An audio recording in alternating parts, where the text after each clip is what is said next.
Hello and welcome to today's webinar, Solar Photovoltaic Project Design and Development Part 1. My name is Cody and I'll be your moderator today. This webinar will last for 3 hours and 15 minutes and we do have some notes to cover before we begin. Please be sure to be logged onto the webinar through your own individual connection so that we can accurately prove attendance in the event that Half Moon or you are audited by any licensing board. Furthermore, we require individual connections so that you can access the quiz at the end of the webinar. The quiz will automatically appear on your screen after I end the webinar. If you are unable to successfully submit the quiz, you can access the quiz via the thank you or follow-up email that is sent about an hour after the webinar has ended. Certificates will be issued for today's webinar. If you did not successfully submit the quiz after attending the webinar, please be sure to complete the quiz through the thank you or follow-up email. These certificates will be sent via email in PDF form, and if you need your certificates sooner, please reply back to any emails you have received regarding these seminars or call into our office. We will be taking questions throughout today's webinar. If you have any questions, you can ask them in the questions area of the GoToWebinar panel. And lastly, materials for today's webinar were sent via email.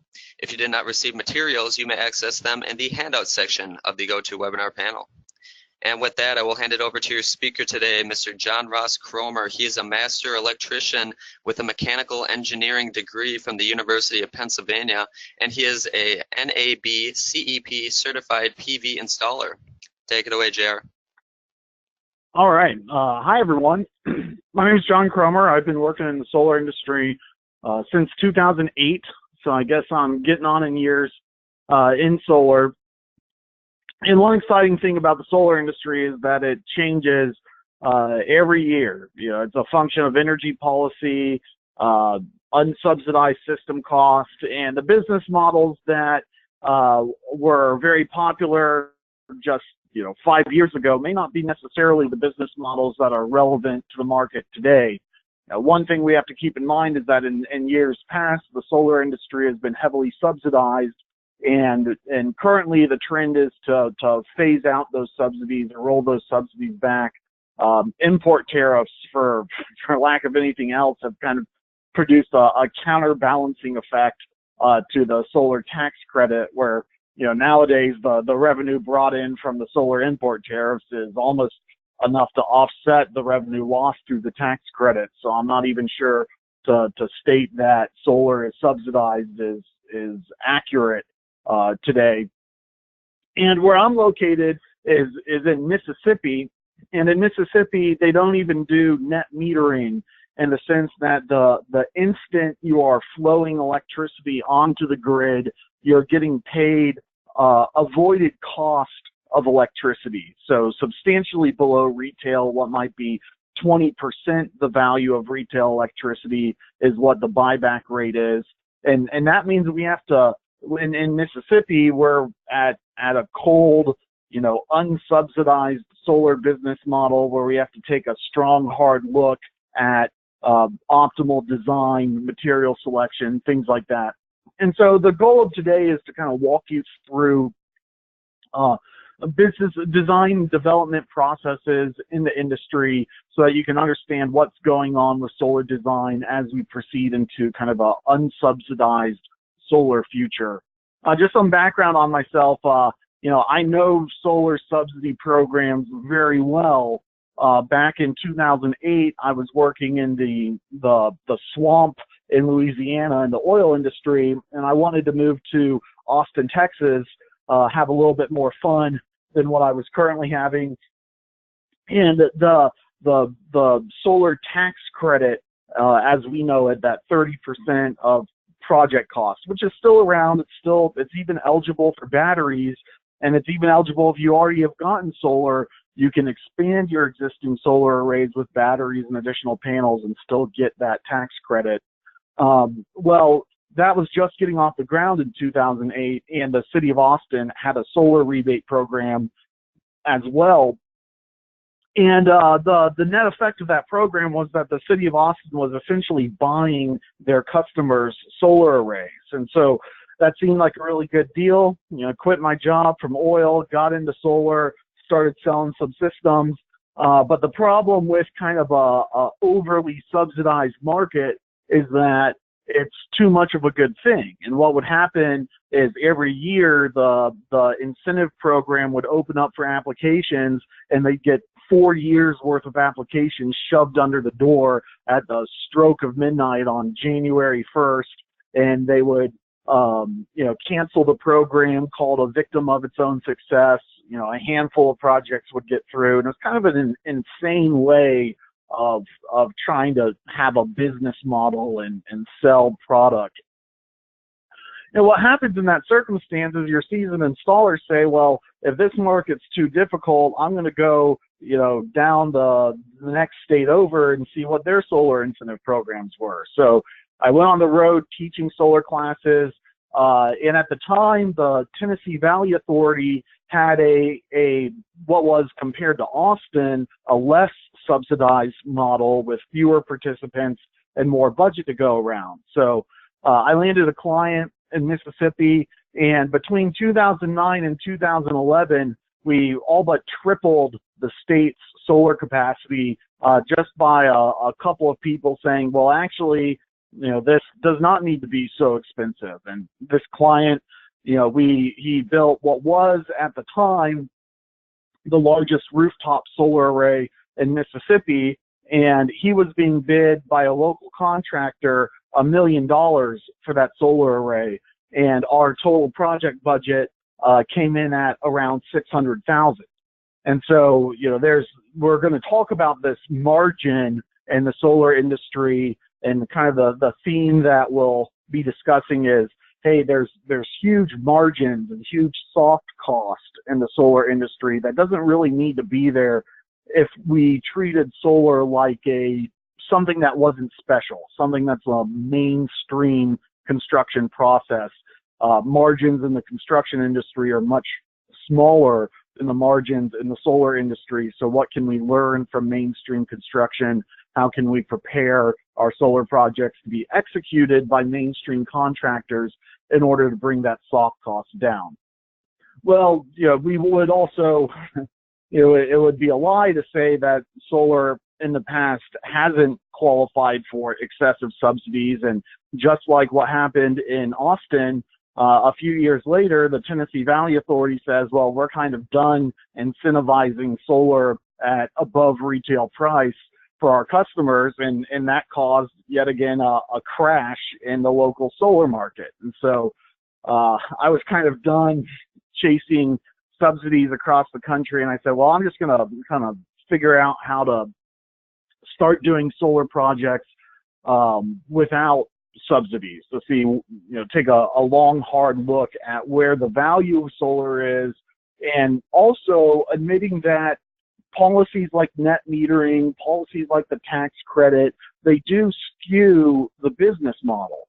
I mean, for example, out in California, lithium-ion batteries are incredibly popular, but lithium-ion batteries are also incredibly expensive. And it turns out in California, in addition to having the federal solar tax credit, they have an additional subsidy for batteries and storage. And, I can speak personally of this. Whenever you have a large, generous subsidy budget in front of you, you tend to front load your project costs with the latest and greatest technologies that are expensive, but your client doesn't particularly care about the cost because other people are paying for it. And when those subsidies vanish, what we have to come back and say is, well, maybe that wasn't the best design decision. For the client, they got something very valuable, but without those subsidies, that project wouldn't have happened. How do we get the projects to happen without subsidies? And so here in Mississippi, instead of doing, say, lithium-ion batteries, we go with some industrial flooded lead-acid batteries that have very similar performance characteristics to lithium-ion, but they do require a little bit of maintenance.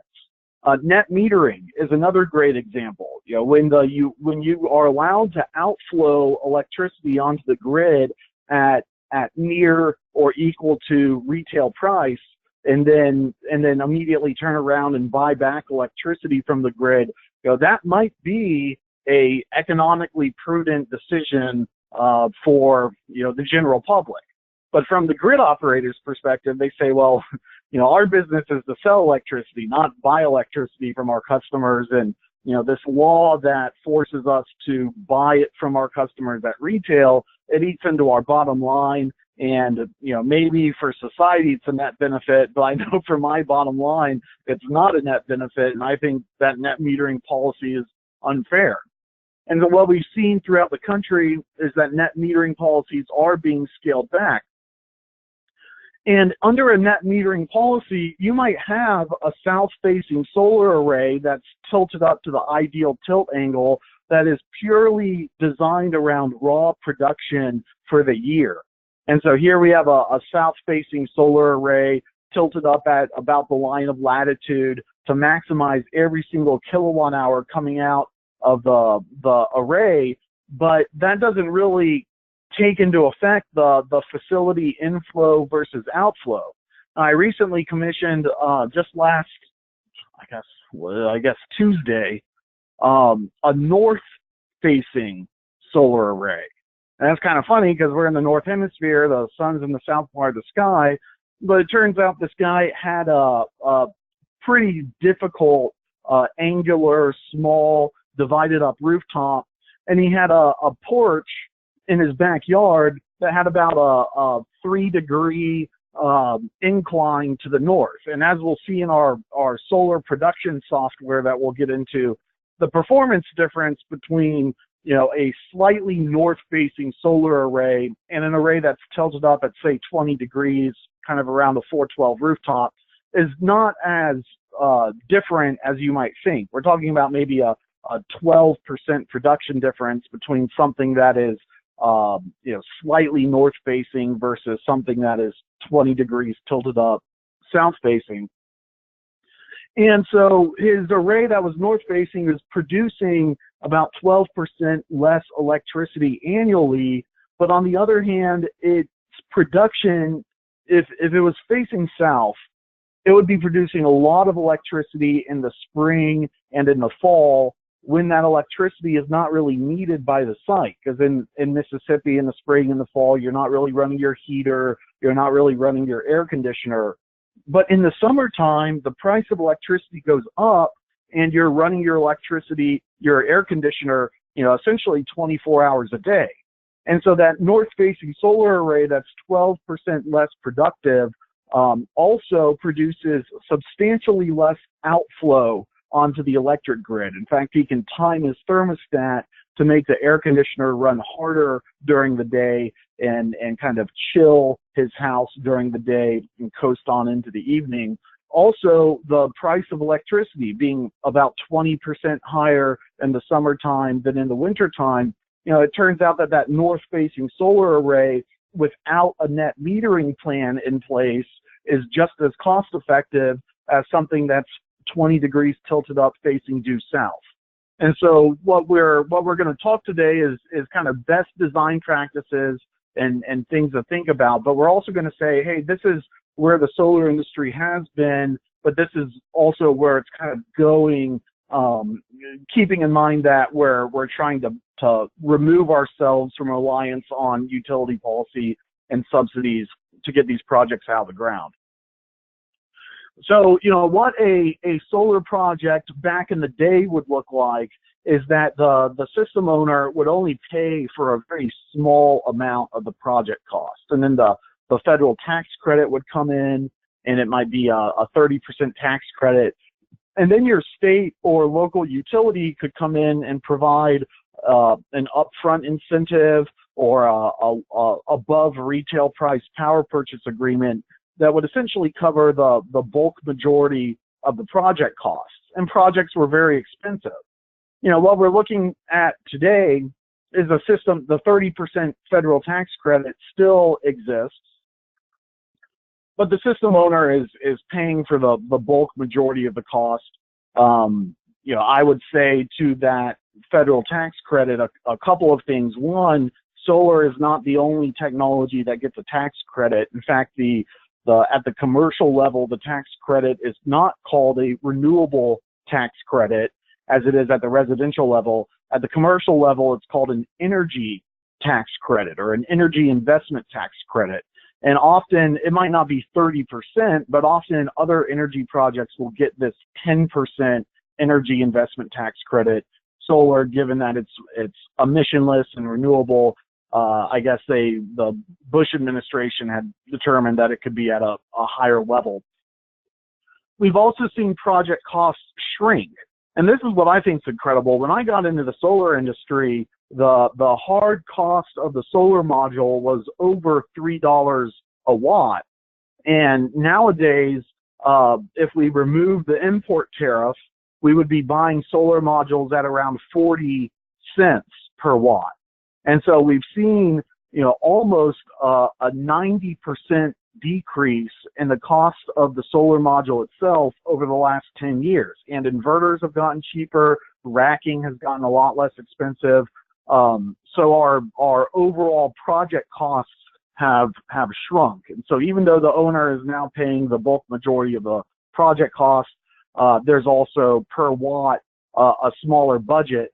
It's not unheard of to get larger residential arrays to be under $3 a watt today, whereas just 10 years ago, the cost of the solar module itself was above that amount.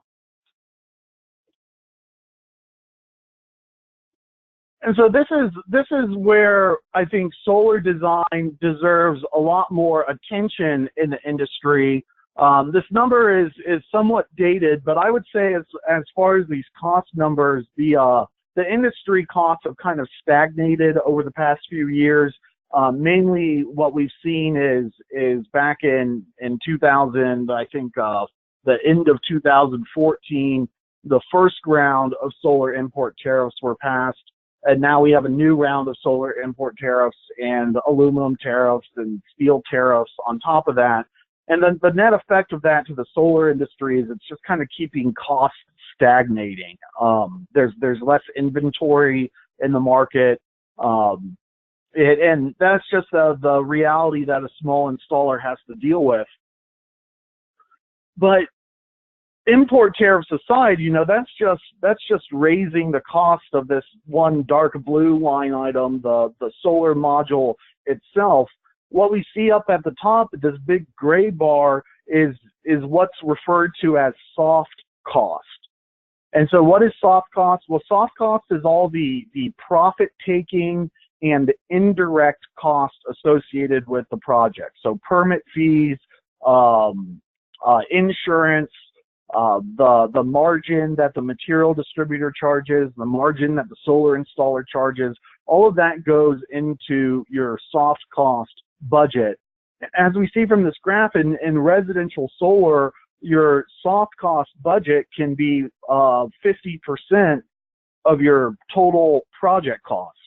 And when you get into, say, utility scale or even larger commercial projects, the soft cost reduces dramatically. And so that results in this idea that utility scale solar is so much cheaper to do than residential. And yes, there are economies of scale to be had in that.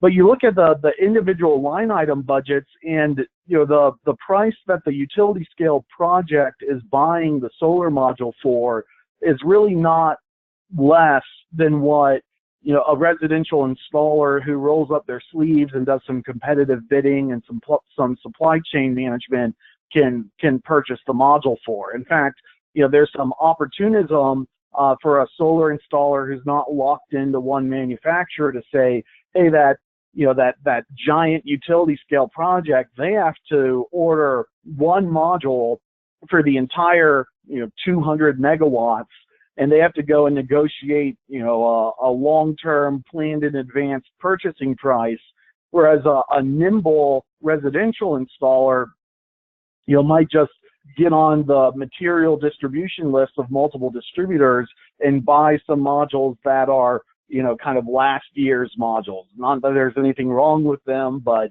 it's time to clear out the inventory. They can do a little bit of bargain bin diving to get the cost of that module down. And not that all installers are doing this, but the point is that there could be a situation where a residential installer is actually buying a solar module for the same price as what the utility guys are doing that for. Now, the inverters at the residential level are, you're buying a metal box that all the components are inside of it. And so there is some economies of scale of buying one big giant utility scale inverter rather than one residential inverter. But we see at the residential level, your inverter budgets may be 25 cents per watt, whereas at the utility scale, they might be 15 cents per watt. That doesn't really tell the whole story of why residential solar is, say, between $2.50 and $3 a watt, and utility scale solar nowadays is right at around $1 a watt. Your racking budgets are about the same. What really goes down on a utility scale project is the labor budget, the profit taking, the engineering fees. I make more money when I do large scale utility projects, but as a percentage of project cost, the design and engineering fees are less than what you get at the residential level. And so what I look at is, okay, solar has a soft cost of over 50%. And then mainstream residential contracting, when you get into project contracts that are in the tens of thousands of dollars, you're looking at a typical soft cost in construction of around 30%. And so the number one way we can reduce the cost of rooftop solar is to say, well, maybe this idea of a turnkey solar contractor that comes in and does everything for you and is as much of a subsidy program specialist as a building contractor, that turnkey specialty contracting price does insert more cost in the process. Whereas if we can divide up some scope, maybe have that high price specialty solar contractor do the design work, if we can get our work processes down so that the electricians and roofers doing the rest of the construction can incorporate the scope into their existing trades that are already on site, that would be the number one way we can reduce project costs moving forward. In short, making solar less special rather than more special. I mean, it drives me nuts when I have so much red tape to jump through to get a permitted residential solar project that might be a 20 amp or 30 amp device. And then I go and I buy a tankless water heater and it's 80 amps. And it's like, well, there's so many other devices on the residential job site that might use tremendously more power load than what the solar array is going to supply. And yet it can take months to get through the residential permit process in certain parts of the country. And so we need not just the designer and installer, but kind of the whole supply chain, the including the permit offices to stop treating solar as something that's kind of special.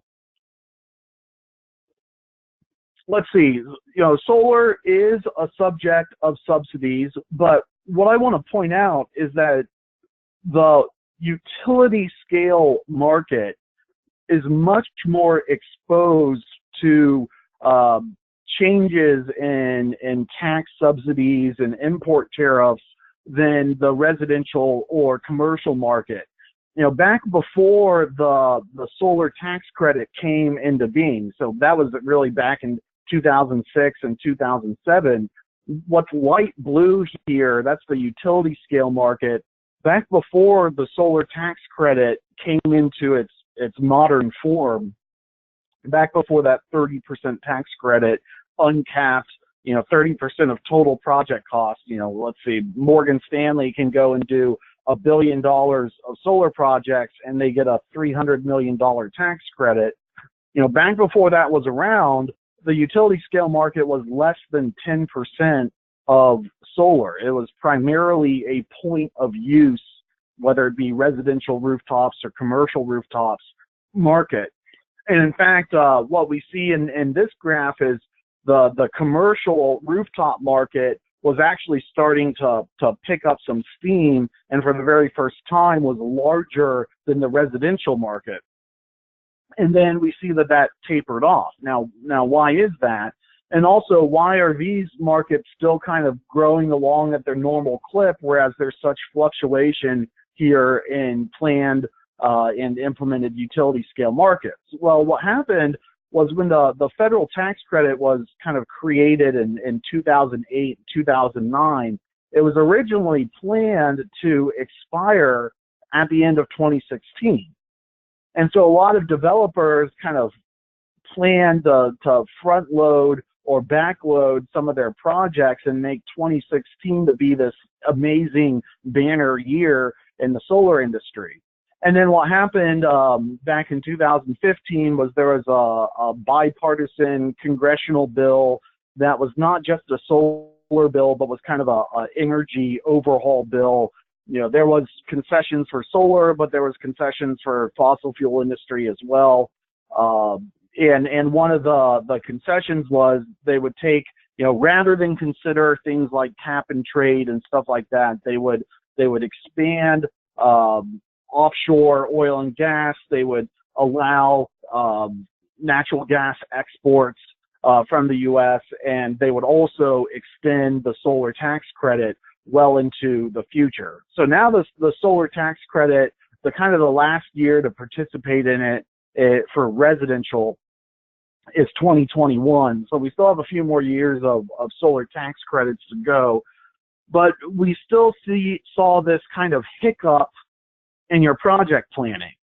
And so you might see today some articles that say the solar industry is on the decline. Well, the long-term trend is still going upwards. It's not, you know, the solar industry is going to take over the entire electric grid. It's not going anywhere. But we see from how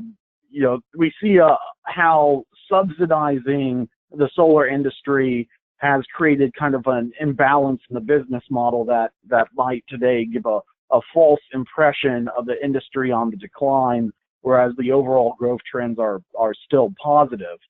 For that matter, the import tariffs, when your solar module is, as we saw in that past graph, let me see if I can't pull it up. Oh, let's see here. Yeah, when your solar module is a much larger portion of your overall project budget, an import tariff that raises that price by 30 to 60%, that has a substantial impact on your business model, whereas the residential market can kind of take the import tariff a little bit more easily than the utility scale market.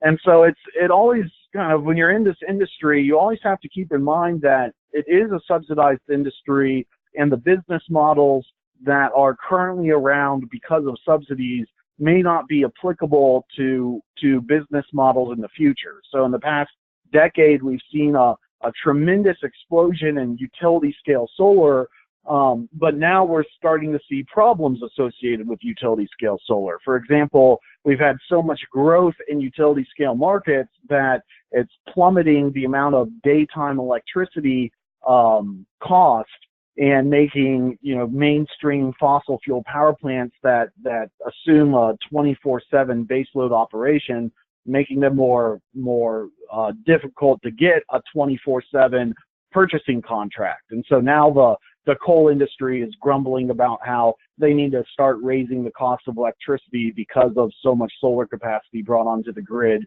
due to the utility scale market.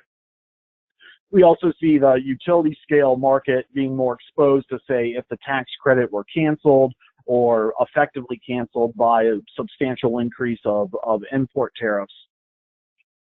Now, my favorite market is the commercial market, because it's really been stymied by electric rate structure. And as we talk about in our battery class, the commercial rate structures where your commercial electric bill is a product of not just energy, but also power. Energy is power multiplied by time, how much energy you use from the grid over a 30-day window results in your electric bill. Well, commercial electric bills are primarily composed of not a 30-day energy use, but rather an instantaneous maximum power read. And solar has not been very good at controlling that maximum period of demand. It might produce demand electricity, but it's not controllable to say we're going to produce that demand electricity at the exact same time the facility is hitting its peak demand. And so for that reason, we've seen the commercial solar market kind of drag down in its growth rates. A lot of the money that would go into commercial solar has instead gone into utility scale development. Well, now that we see the import tariffs, they're going to stick around for as long as the tax credit will, and they're relatively new. We should see kind of a pop in the utility scale market. And at the same time, we have cheaper and cheaper batteries and better understanding of batteries and battery design coming to the market. Heading out to a solar conference next week, and what everyone's talking about is solar plus storage. And what I see in my own economic models is there's a tremendous growth opportunity in commercial demand management. I do a lot of off-grid work in Mississippi, and in off-grid residential solar, you might have an array that has a 20-year payback on a 30-year life. If I take that same residential solar with a big battery bank and I land it on a large commercial facility, instead of doing 100% of the commercial facility's energy use, it may only do 10% of the commercial facility's energy use.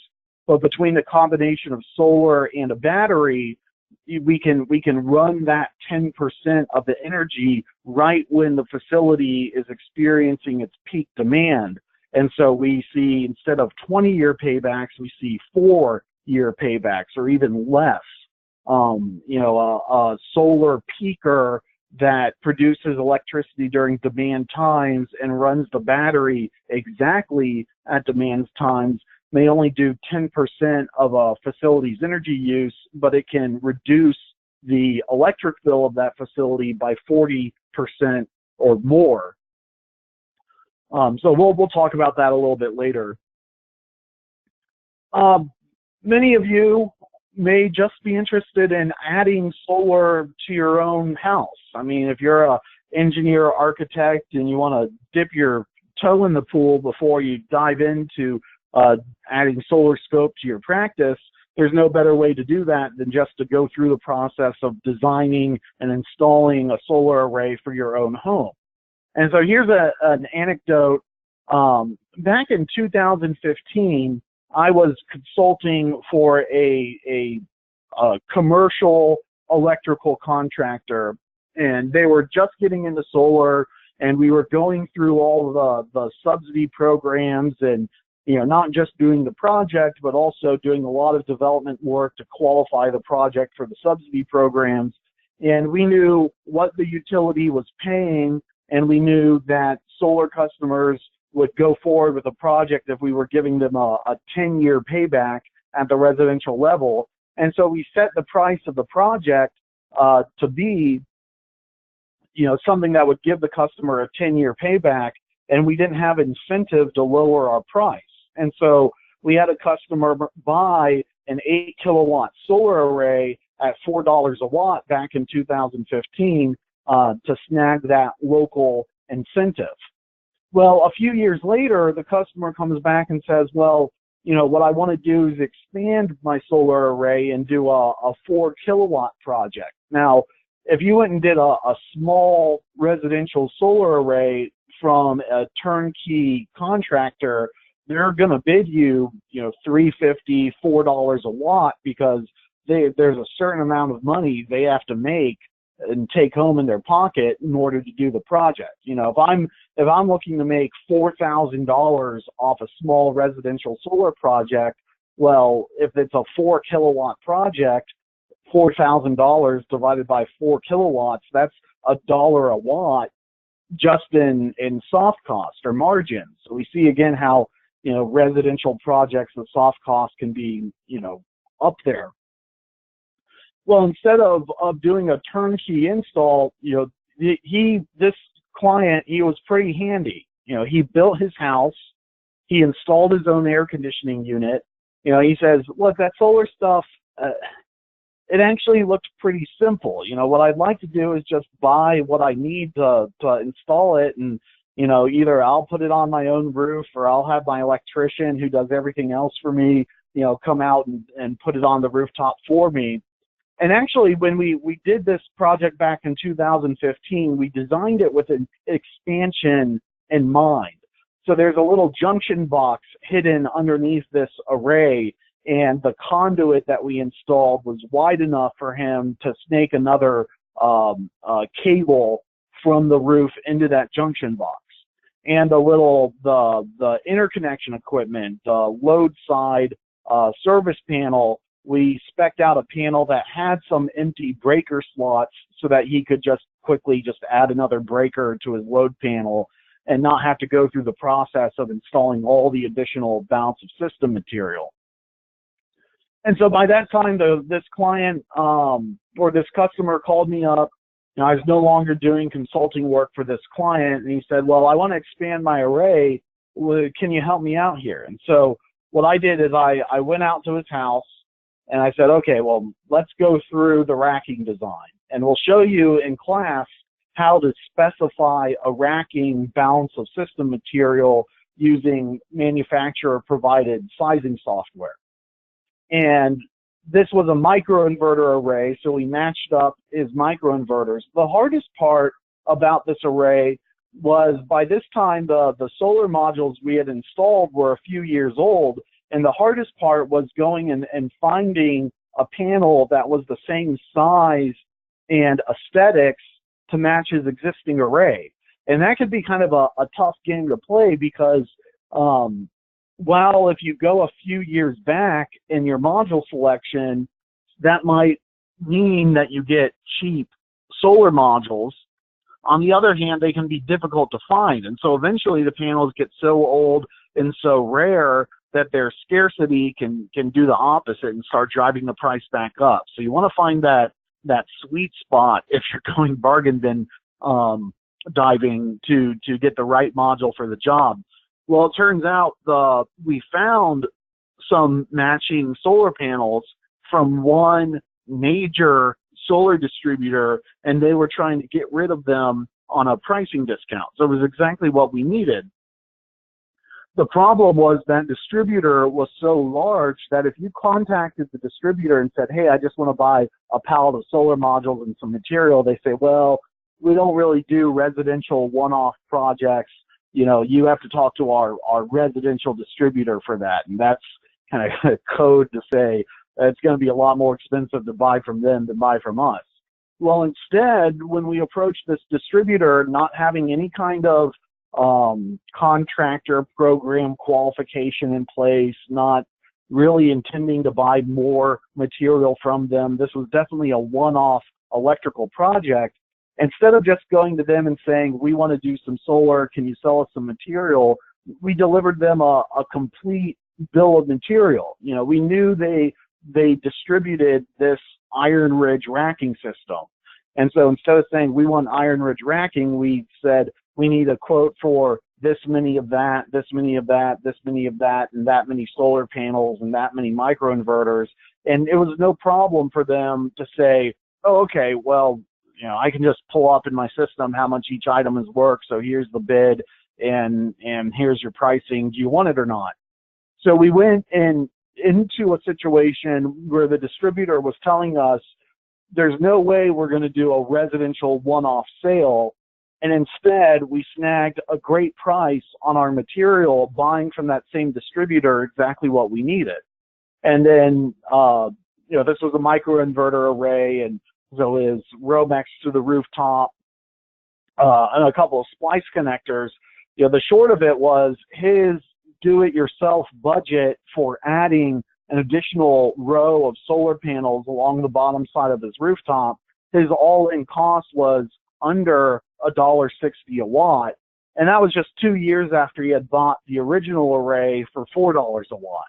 And so the point is, if you're interested in solar, and particularly if you're in a region where there's not much solar activity, and so you're going out and you're getting bids where the bids might be $3 or $4 a watt, given that this is a architect and engineer audience for continuing ed, you probably have the skill set necessary to spec out the material you need and then just hire a local electrician or a local builder to put it on the rooftop for you. I recommend doing that rather than actually building it yourself, because the rooftop is a dangerous spot of the building. But you can knock out projects and overcome that soft cost barrier by rolling up your sleeves and doing some of the design and management work on your own. All right, so let's just keep going. I've taught solar for almost 10 years now. And it used to be that I had the mindset I could teach you absolutely everything you needed to know in 6 hours. Well, the solar industry has grown, and so now we teach a solar class, a battery class, a code class, and a couple of electives for Half Moon. We're actually going to be retiring this program in the next month or two and replacing it with some off-grid and commercial sizing classes to carry us forward into the future. So kind of getting away from the basics and into more detailed stuff. You have to keep in mind that your solar contractor may very well be an enthusiast seeking a career change. And I'm not trying to say that there aren't well-priced solar contractors who know everything that they're doing out there. There certainly are. Mainly these experienced and low-cost solar contractors can be found in the most competitive markets in the U.S. So like Austin, Texas, there's some very talented solar contractors that are very inexpensive who know exactly what they're doing. California, same thing. Up in New Jersey, the same thing. But if you're in, say, Iowa, and there's not much solar business going on, you might have a solar guy who knows everything about solar, but they may not be an electrician, or they may have just become an electrician. And, I've been in the solar industry for 10 years, and I can tell you, I got in knowing enough about solar design, but it took me about 5 years to go and pass my master electrician exam, and that meant I was an engineer who passed the electrician exam. That doesn't necessarily put me on the same playing field as a true master electrician who has been in the field and went through a 4-year electrician trade school training. I might have had the same certificate, what I'm saying, but that doesn't mean I had the same hand skills. And only now, as I get more into designing my own racking and looking at how to build the rooftop out of solar panels themselves, am I really fully appreciating and learning more about the building envelope and how to make a watertight roof. And that knowledge continues to change my design. One thing we've started to do recently is doing as much on the ground pre-assembly as possible. So it used to be that we'd get up on the roof and put the attachments on, and then we'd lift up the individual rail pieces and put the rails on, and then we'd get up and lift the module level panel electronics. It's part of the inverter system. We lift that up and do all of our wiring up on the roof, and then we'd lift the solar panels up and bolt them down on the roof. Well, it turns out your rooftop is not supposed to be a construction site, especially if that rooftop is 10 years old, almost too new to do a roof replacement, but too old to really have a bunch of construction workers chomping around on it. And the way you can ruin your shingles is by getting a bunch of 250-pound guys walking around on that roof and scraping the grit off of the shingles. And it's common that it's not the solar array that's going to leak, it's the pre-existing penetrations around the solar array, your plumbing vents, your chimneys, your skylights, that will leak as a result of too many boots on the rooftop.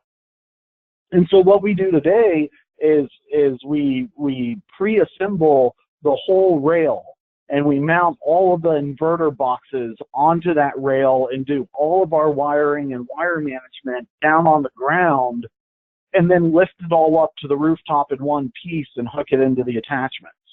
And we structure the placement of our boxes such as to minimize the amount of time up on the roof bolting the modules down on the rooftop. And that's out of respect for roofing and waterproofing. But I'm telling you, I've just started doing this being 10 years into the solar industry myself. And so it's absolutely true that the solar guy who may impress you with all this solar knowledge, they might not know anything about roofing and waterproofing.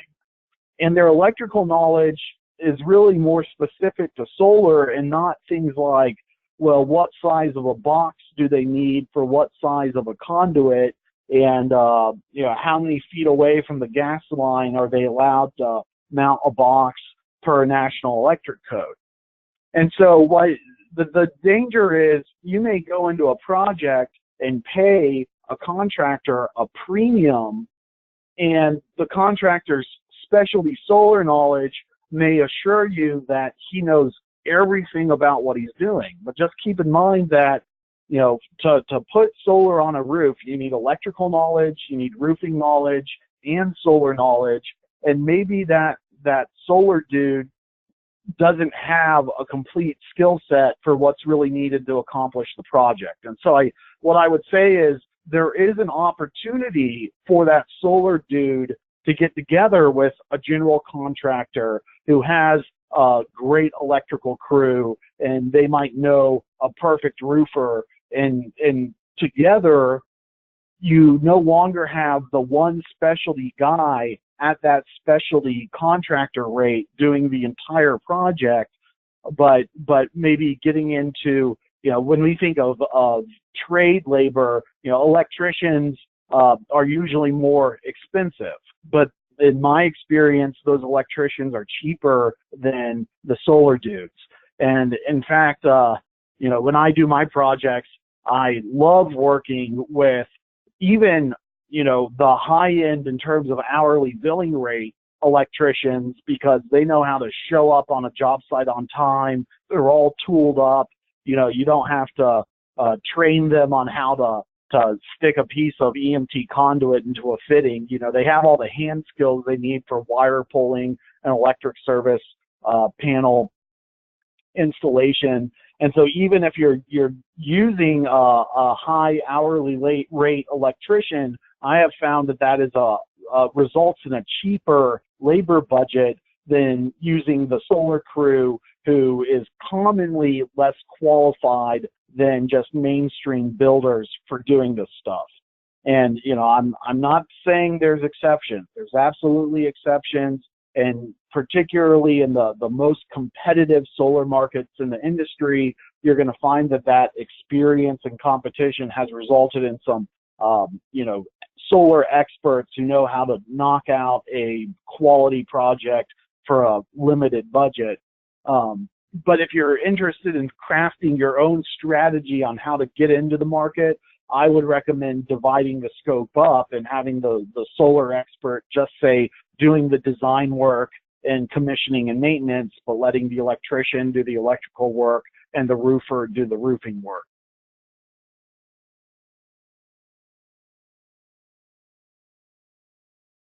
All right, so let's just take a step back and get into some historical context. I think it's kind of amazing that our electric grid and electric industry is relatively new in the history of mankind. I mean, even the fossil fuel industry is relatively new, and even what we did before fossil fuels, which is like the you know, that kerosene oil lamp was originally used for whale oil rather than kerosene, which was a crude oil or coal derivative. Even that kerosene oil lamp function really didn't come to market until right around the time the United States was being founded. So before then, you know, it was like you took a stick and you put it in some animal fat and you made a torch, or maybe you had some candles if you were really well-to-do. But our home lighting and home residential lighting for inside our house is kind of new in the history of mankind. You know, there's this interesting period between the 1840s and the 1860s when whale oil was really just getting too expensive to afford because our demand for it had literally outstripped the supply. And then by the 1860s, there was a crude oil boom, and that led to the fossil fuel era. But between the 1840s and the 1860s, not knowing that tremendous amount of crude oil was out there for us to exploit, we were headed into an energy crisis. And what we were using at the time was like cottonseed oil and turpentine, biofuels, ethanol, which was not as clean burning as whale oil, and it was not as safe and stable as whale oil. And it was also located in the South right when, you know, the United States was heading into civil war.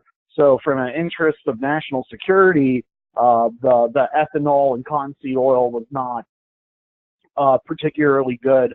In fact, the first tax that the IRS ever created was a $2 a gallon tax on alcohol, and it's generally portrayed as a vice tax. You know, everyone who's staying home and drinking is going to pay for the Civil War effort. Alcohol was about 50 cents a gallon, and this was a $2 a gallon tax, so it was quite substantial. Well, that gallon of alcohol also applied to these ethanols that were being created to replace whale oil. And so what we had in the early 1860s, the IRS was established to tax the United States to raise money for the Civil War. And the very first tax they created was effectively an energy tax that took ethanol off the market and made the new technology, kerosene, more cost effective. So at that time, kerosene was more expensive than ethanols, but it was safer, cleaner, and also located in Pennsylvania rather than the Cotton Belt. And so our first tax from the IRS was an energy tax. So all this energy subsidy and energy taxes kind of goes back further than what we imagine. In fact, back before the oil lamp, you can even go back into like 600 AD into Justinian Code, and there were laws on the books preventing you from shading, casting a shadow onto your neighbor's property. Because, you know, back before we had indoor electricity, that access to sunlight was much more important than it is today. And so, you know, you can go back into the 600s and find energy laws and solar easements that, you know, the right to sunlight on your property might sound like something that comes out of California, but actually it goes way back into you know, antiquity. So then we have light bulbs and electricities, and then we fast forward a few years, and we got, in the 1950s was when silicon was really being looked at as a new material, and semiconductors were in vogue.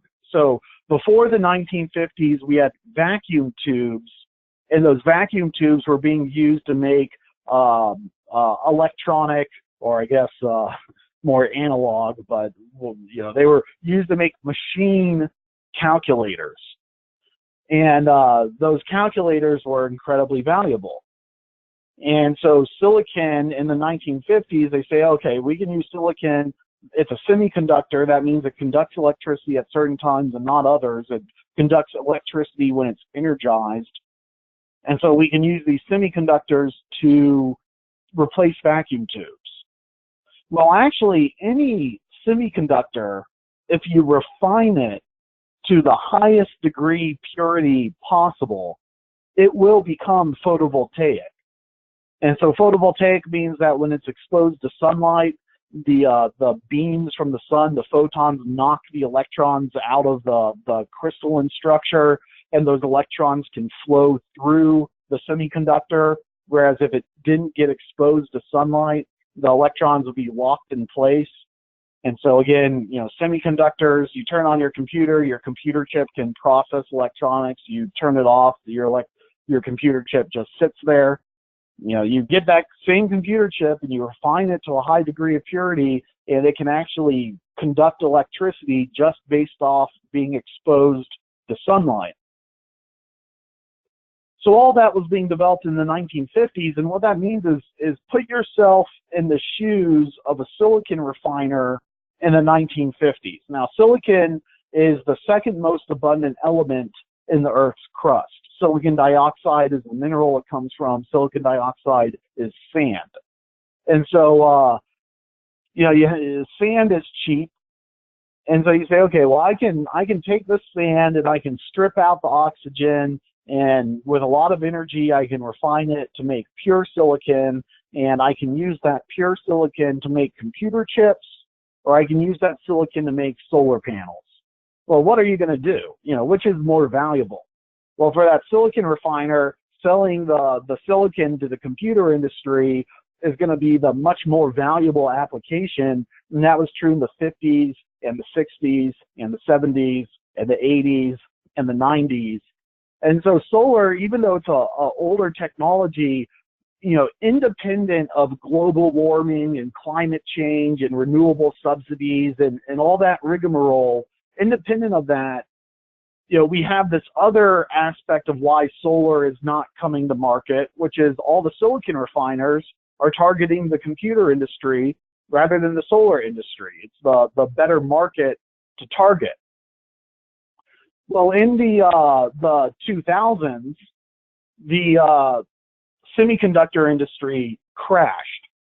We were no longer buying new electronics. We were buying electronics to replace our existing electronics. So by the end of the 90s, everyone had a personal computer.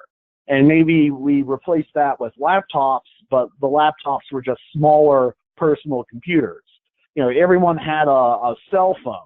It may not have been a smartphone, but a smartphone was just a replacement for your cell phone. And of course, the offices had gone through their silicon conversion, and it was no longer a market experiencing the exponential growth of the 70s, 80s, and 90s.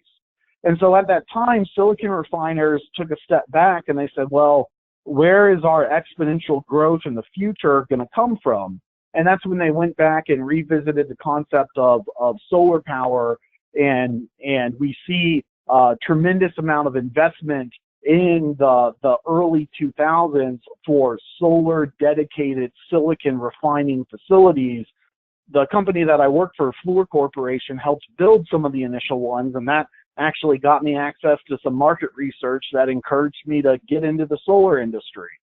And so, one big difference today than what was around under, say, the Carter administration is that there is much more manufacturer support for scaling up the solar industry to make solar panels. And that has nothing to do with green energy policy or energy subsidy politics. And has everything to do with just that the silicon refiners are looking for their next big growth market.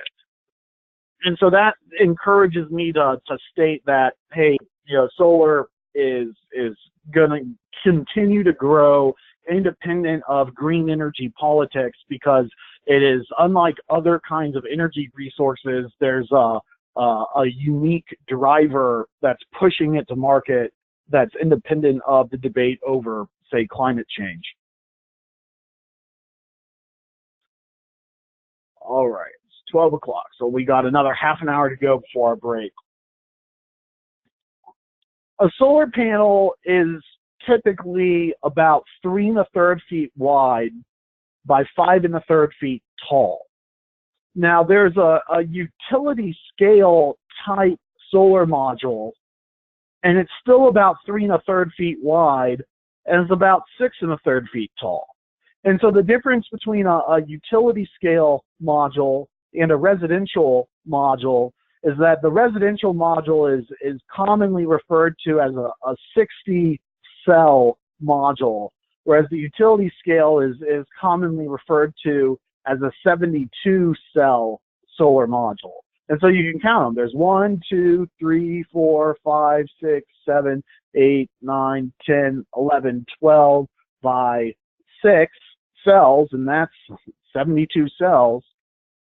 It's a little bit harder to see, but in this module, there's still 1, 2, 3, 4, 5, 6, 7, 8, 9, 10 cells by 6 cells, and that gives you your 60 cells. So the only difference between residential modules and utility scale modules are that utility scale modules are 72 cell, and they're a little bit taller than residential.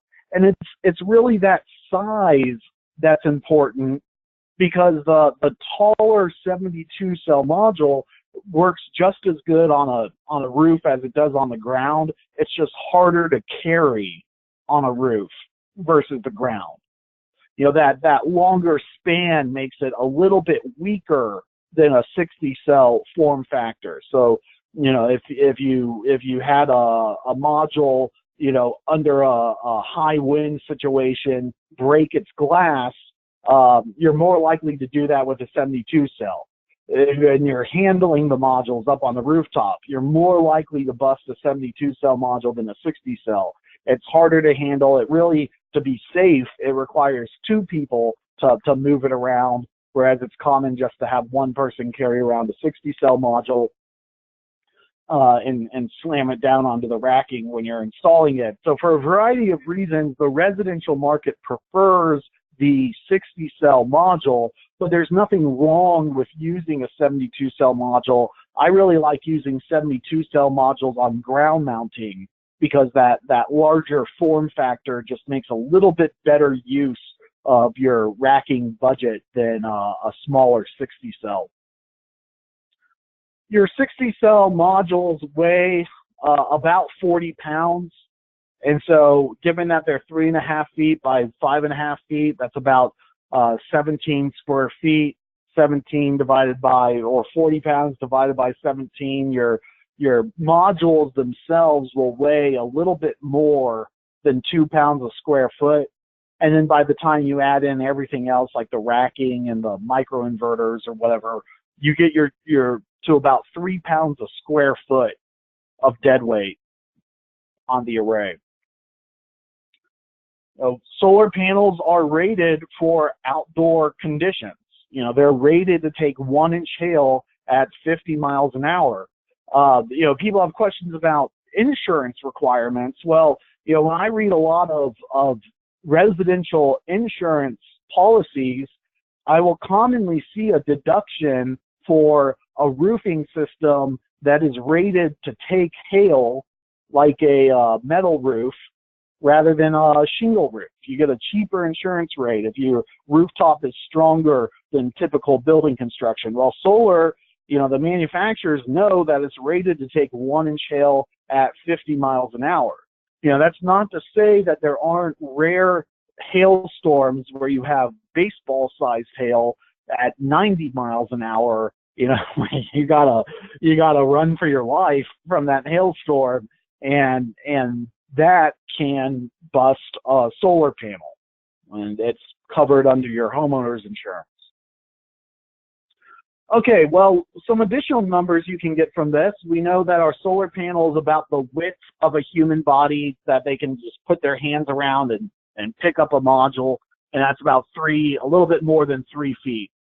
And it's a little bit smaller than a human body, so I'm standing here and I'm picking up my solar module, and I can kind of see over the top of it. So about 3 1/3 feet by 5 1/3 feet, weighs about 40 pounds, and it costs to install, you know, let's just say between $250 and $350 a watt. Not that it can't be cheaper than that, but this is kind of typical market rate. Well, at about 20 square feet, and 250 watt, 350 watt, and this is about a 300 watt right now. Just under a 300 watt panel. 300 watts divided by 20 square feet. You're looking at about a $30 or $40 a square foot for that solar panel to be installed. And so it is much more expensive than say a $2 or $3 square foot shingle roofing system. And for that reason, when I read module spec sheets, I was floored the other day to be reading through a module spec sheet, and the manufacturer said, this panel is not rated to be the roof of a horse stable. And I was like, well, that's interesting, because what that's telling me is I could just start making my whole roof out of solar panels. They're hail rated, they're strong. The manufacturer doesn't want them to be exposed to a highly corrosive environment, such as the manure of a horse stable would produce underneath that module surface. But other than that, it looks like this manufacturer is perfectly happy with me making the roof out of solar panels themselves. But you look at the cost per square foot of a panel versus the cost per square foot of shingling a rooftop, and it's really not that much more to shingle a roof and then put solar on top of it rather than make the roof out of the panels themselves. Now, I don't think that's the full discussion of that. I think the future is building the roof out of the solar panels themselves, but that's not what's common today. So we have a question about snow load. What's interesting on the panels is when you get into the specs, you'll actually get a different load for the top of the panel rather than the bottom of the panel. They're rated for, generally you can find panels that'll go all the way up to about 30 pounds a square foot. And when you get into snow loads that are heavier than that, like up in like Minnesota or Wisconsin, you have to start tilting the module so that the snow will slide off the panels rather than stay on top of them. So you'll get like a 40 pound per square foot pressure rating on the solar modules.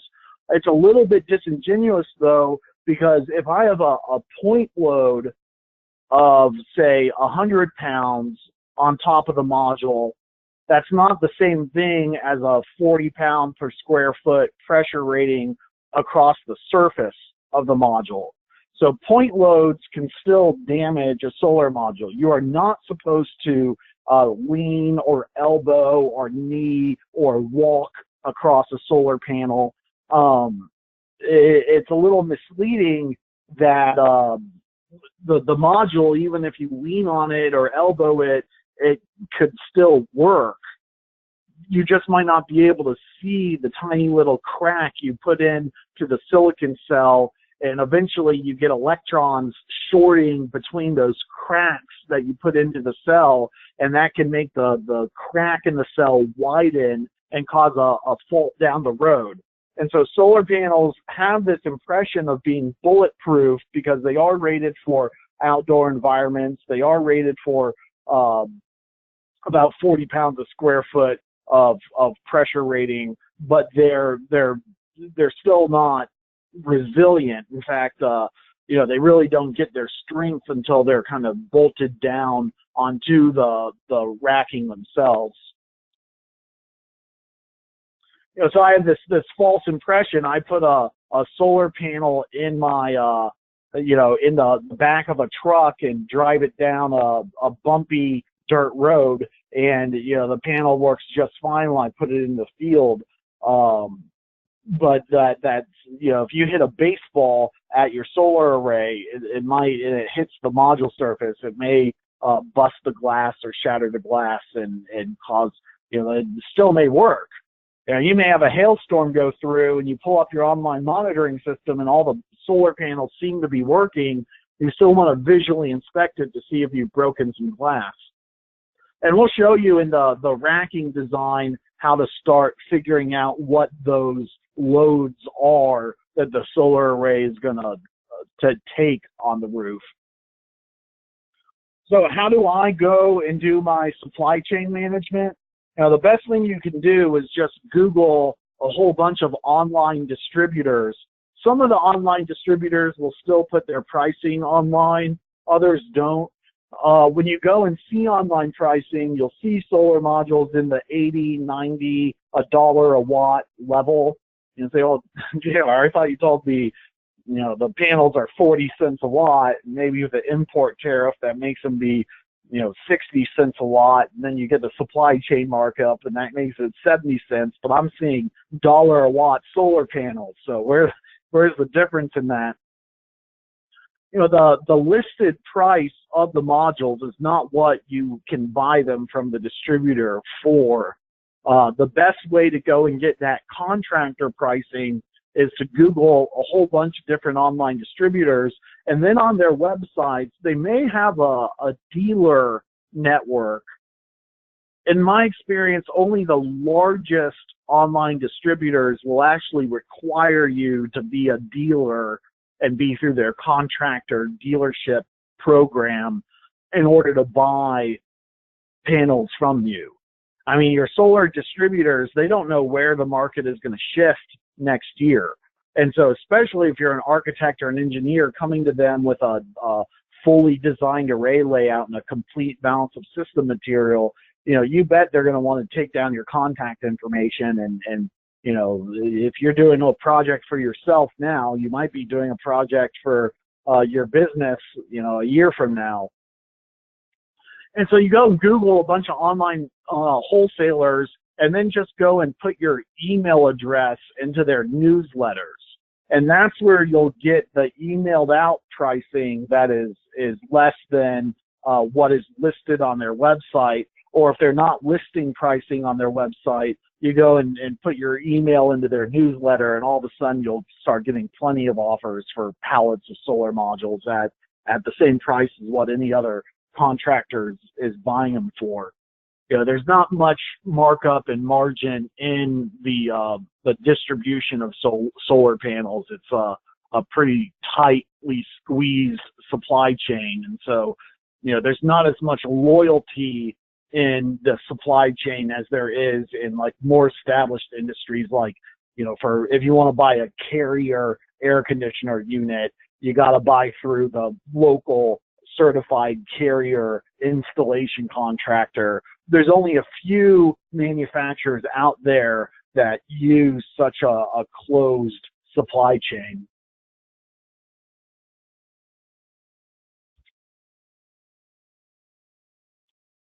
As far as different module technologies, pretty much all of it now is silicon. You know, there's been some other kind of manufacturing technologies on the market, but silicon has really taken over. In years past, we used to talk about thin film versus silicon, but, you know, the U.S. has one of the largest thin film manufacturers in the world, First Solar, but they really only sell to utility scale projects, and they have the capacity to serve the utility scale market. So for most rooftop projects, you're going to go with silicon. It's still important to understand the nuances between certain kinds of panels. My favorite is, you know, illustrated by this SIGS versus silicon aesthetic, whereas this is like a monosilicon panel with aluminum frame, and the back sheet that the cells are mounted to is a white plastic. And the SIGS panel is more uniform, but it also has this black frame. You know, my favorite panel, let's go back a few slides. My favorite panel, and this is independent of any manufacturer, is this one right here, which is called an all black panel. And by an all black panel, what we mean is you got your solar cells, but instead of having a white back sheet, you have a black back sheet. That really doesn't impact the cost of the panel. instead of having a aluminum anodized silver frame, you have an aluminum anodized black module frame. Just a slight uptick in the cost of the panel. And so I always go with residential. I go with all black panels simply because they look better.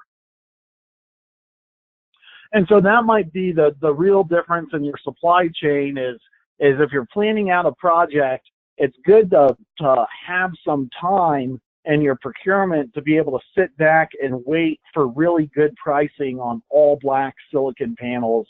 If you just need to rush your project to the market, then you might pay for that aesthetic premium or go with something that doesn't look quite so good. If I'm doing a ground mount or I'm going on a corrugated metal roof that's already this kind of aluminum color, then I'll go with a polysilicon or monosilicon standard solar panel. But if I'm going onto a shingle rooftop, I really want to get that all black aesthetic because it looks better. And then, as we'll talk about later, the real estate value of this stuff really comes from how good it looks, not how much it saves you on your electric bill. So, particularly for rooftop solar, you can't neglect aesthetics. Now, back on thin film versus silicon, the silicon, this is polycrystalline and this is monocrystalline. So between the two, the silicon crystalline market is the bulk majority of your solar projects, with thin film and then amorphous silicon has all but vanished from the market. So you might get a clear amorphous silicon put on top of a crystalline panel to increase its efficiency on the very high end. But almost all across the board, you're going to be installing either monocrystalline or polycrystalline solar panels.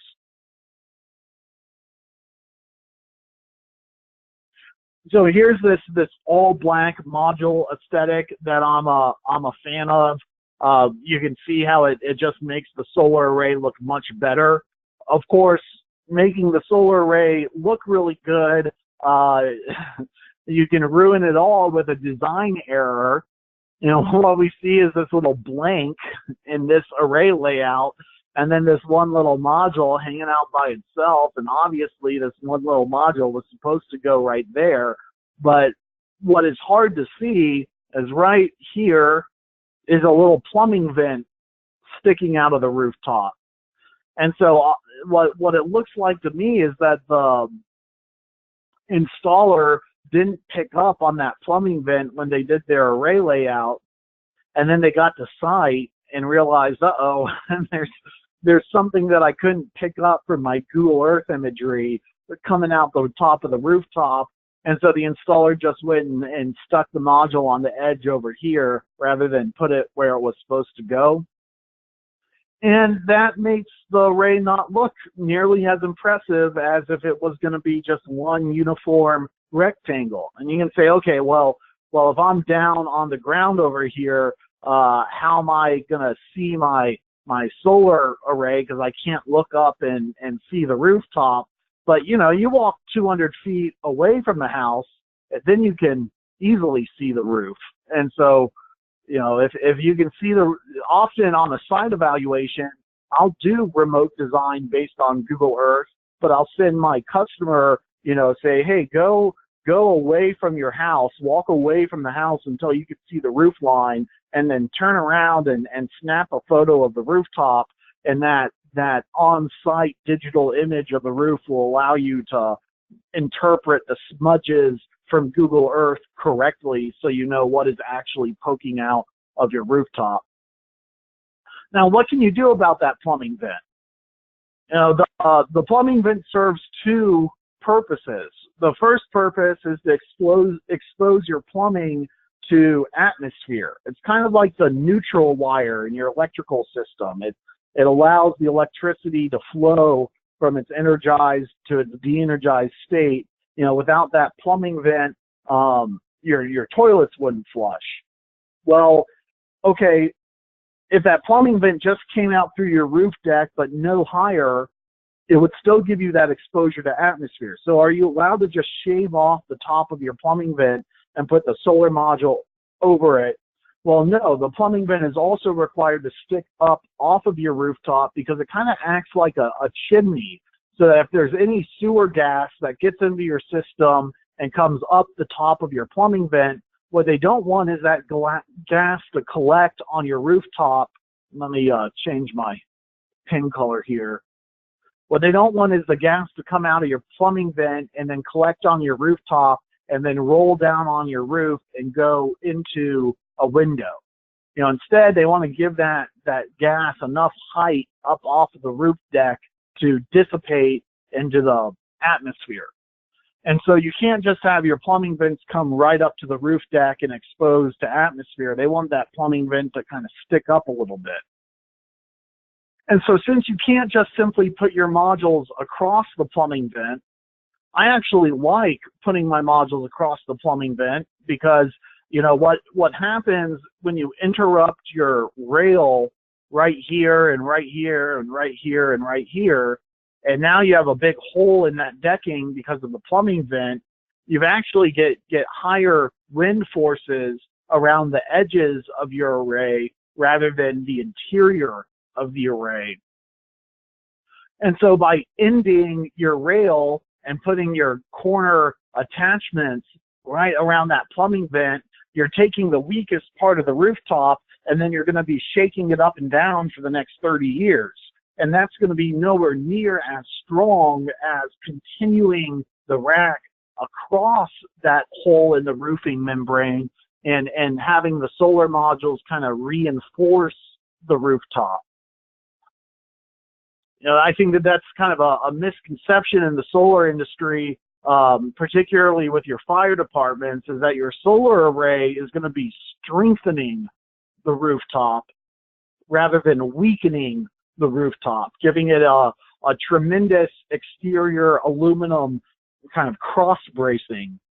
You know, so if the house burns down for any reason, often with a solar roof, you'll see that the frame stays up much longer than if that solar array were not on the rooftop. So firemen should feel better protected from there being a solar array on the roof rather than less protected.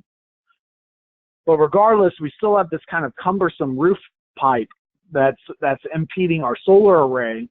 And that's where you have to take a step back and say, well, what would a roofer do in this situation? You know, given in mind that the solar guy may not have that level of solar knowledge. And the answer is, well, we just kind of plumb the roof vent and put a 90-degree attachment on it and then plumb it underneath our solar array and then have it come out the top of the array. And so that way, you know, you can continue the rail across and then put the module over where the vent came out to be, but still get that clearance out the top of the roof line. And so rather than have this kind of ugly array layout where we're, you know, it's a retrofit and we don't want the cost of redoing all the plumbing coming in and out of the rooftop, but we also don't want the ugliness of kind of playing Tetris with our roofing plane.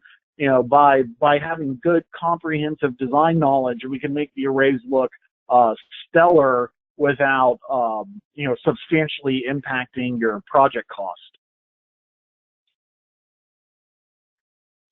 There are other racking accessories that you can add. This is called a solar array skirt that lines the perimeter of the array to keep squirrels and debris out from underneath the array. I don't particularly like the array skirts because I don't trust that they will stay over the long term. This particular array skirt is attached to the modules by glue, which in my experience does not like to stick on a hot roof surface. Or you can have little wires that poke through and then clip onto the module surface, which I suppose is okay, but Squirrels are very industrious critters, and if they are able to just pry up one section of this array skirt, now you've given them a super reinforced home to nest in. And so, their array skirts are not perfect solutions. They're no substitute for good cable management.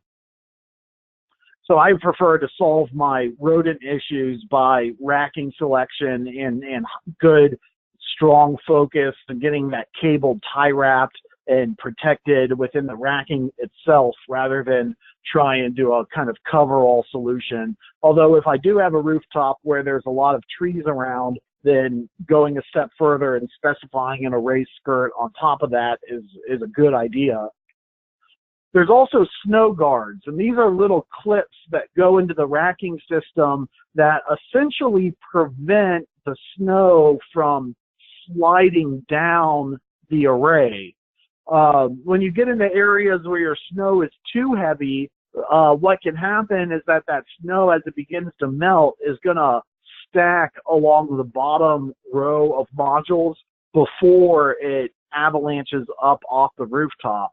And so rather than trying to get the snow to shed sooner rather than later, the snow clips are more about keeping the snow in place so that it doesn't mound onto your bottom row of panels. And we'll talk about the structural considerations of snow on the rooftop when we get into our racking discussion.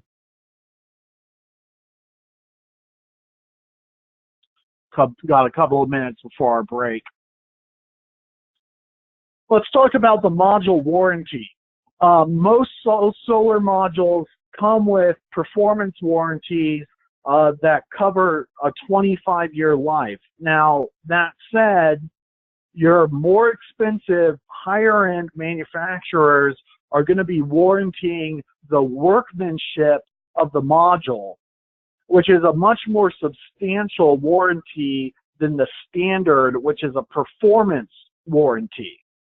And so most solar modules that are cheap are going to give you a performance warranty that says the crystalline cell is capable of producing, maybe 80% of its power at year 25. And it's standard to have a 80% year 25 and 90% year 10 warranty. Now, the premium module manufacturers will give a workmanship warranty for the same time frame.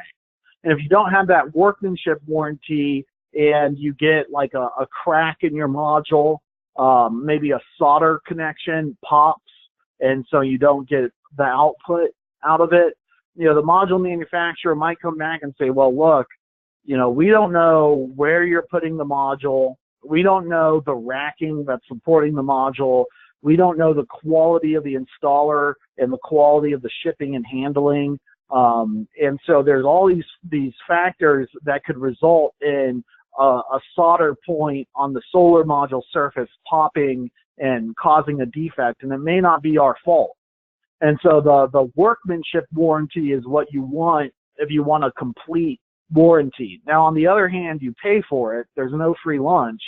And so you might get a better deal by not paying for the warranty, given that the solar module is much more reliable than the other system components.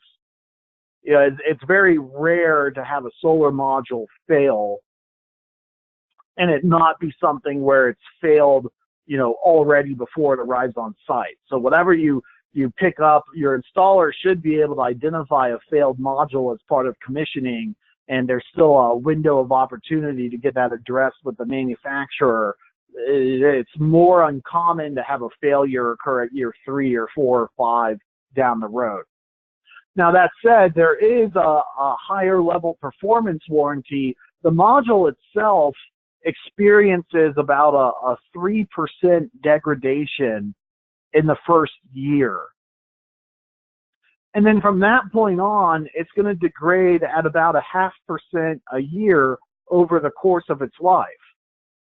And so some manufacturers, instead of just giving a year 10 and a year 25 warranty, they'll actually give you a year over year over year over year performance rating for the warranty that more closely follows the natural production decline of the array itself. I don't really think that the performance, whereas I think there is value in a longer-term workmanship warranty, which standard is like a 10-year workmanship warranty, but your higher-end manufacturers will go all the way to year 25 with it. I don't think there's much value in this year-over-year warranty versus the stair step, because by and large, what happens when a module fails and it's not a shipping or handling issue, it's a solder point in the module, and that causes 1/3 of the module to go on the blink. And so generally, if you're getting into your array and you have a solder point fail, the production of that array is going to drop all the way down to 66%, or if there's not 3 bypass diodes, there might be 4 bypass diodes, and it drops down to 75%, or there's 5 bypass diodes and it drops down to 80%. So generally, when you're having module performance warranty issues, your module performance is going to be plummeting well below this kind of stair-step warranty. And then you also have to keep in mind that it's quite common for your module manufacturers to go bankrupt. And so what good is the warranty if your module manufacturer is no longer around? Maybe you shouldn't pay for the warranty that you're never going to be able to collect on. So why do solar modules degrade? Well, it has to do with the cell structure itself. And I kind of removed this graphic from the slide, but what we have to remember is your solar silicon structure is an organized lattice of electrons, like a crystal lattice. And so these electrons are in a very fixed place in your crystalline structure. And what happens is that the sunlight, the photon, hits these electrons, and they come out of this crystalline structure and start floating, actually kind of bouncing around the silicon cell. And we dope the top and the bottom of the cell in dissimilar elements. And that's almost like tilting a pool table. It causes all the pool balls on the surface of the pool table to kind of move to one side, creating a positive and negative side to the cell, which we then connect to a conductor, and then all the electrons flow out of the cell. They actually circulate from the top of the cell through your resistor or load and then come back into the bottom of the cell. When a solar module degrades in the first year of performance, it's because these electrons that are coming out of the cell for the first time actually etch little channels into the cell, almost like a used pool table where the felt has developed alleyways for the cue balls to kind of bump into. Same thing with the silicon cell. You get little tunnels that the electrons fall into, and because they're no longer careening in their optimal direction, they lose a little bit of momentum when they fall into those channels. So after the first year, your electrons kind of lose a little bit of oomph, but not much, just a little bit. The next part of the degradation actually comes between the cell surface and the plate glass surface, or the cell surface and that plastic backsheet on the back of the module, where the high voltage of the cell, if it gets any kind of impurity between the module surface and the cell surface, that, whether it be water vapor would be a common one. And that water vapor could be subject to this voltage and be kind of evaporating the water inside the cell itself, and that causes the module frame to kind of start to peel off the module. Now, this is all really just getting kind of losing the forest for the trees, because these kinds of failures are quite rare, and when they do occur, they may not actually short the module out. It just might cause the electron to take a different path, and so you really don't see any effective production loss. But what you get after a few years in the surface of your silicon are what are called snail trails. And these are little lines or pathways where the silicon cell has cracked. And that might be a shipping and handling issue. It may just be that the moisture has gotten into the cell and evaporated and started to split the crystal.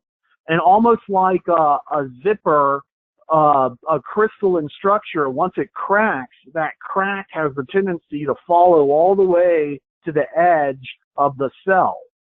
You know, I live in an old house, and I was shutting my glass window to the old house. I have these, like, you know, not the window itself, but the secondary window that you lower during the summer to prevent air from getting out. But, you know, you raise it back up in the spring and fall so you can open your windows and get nice airflow.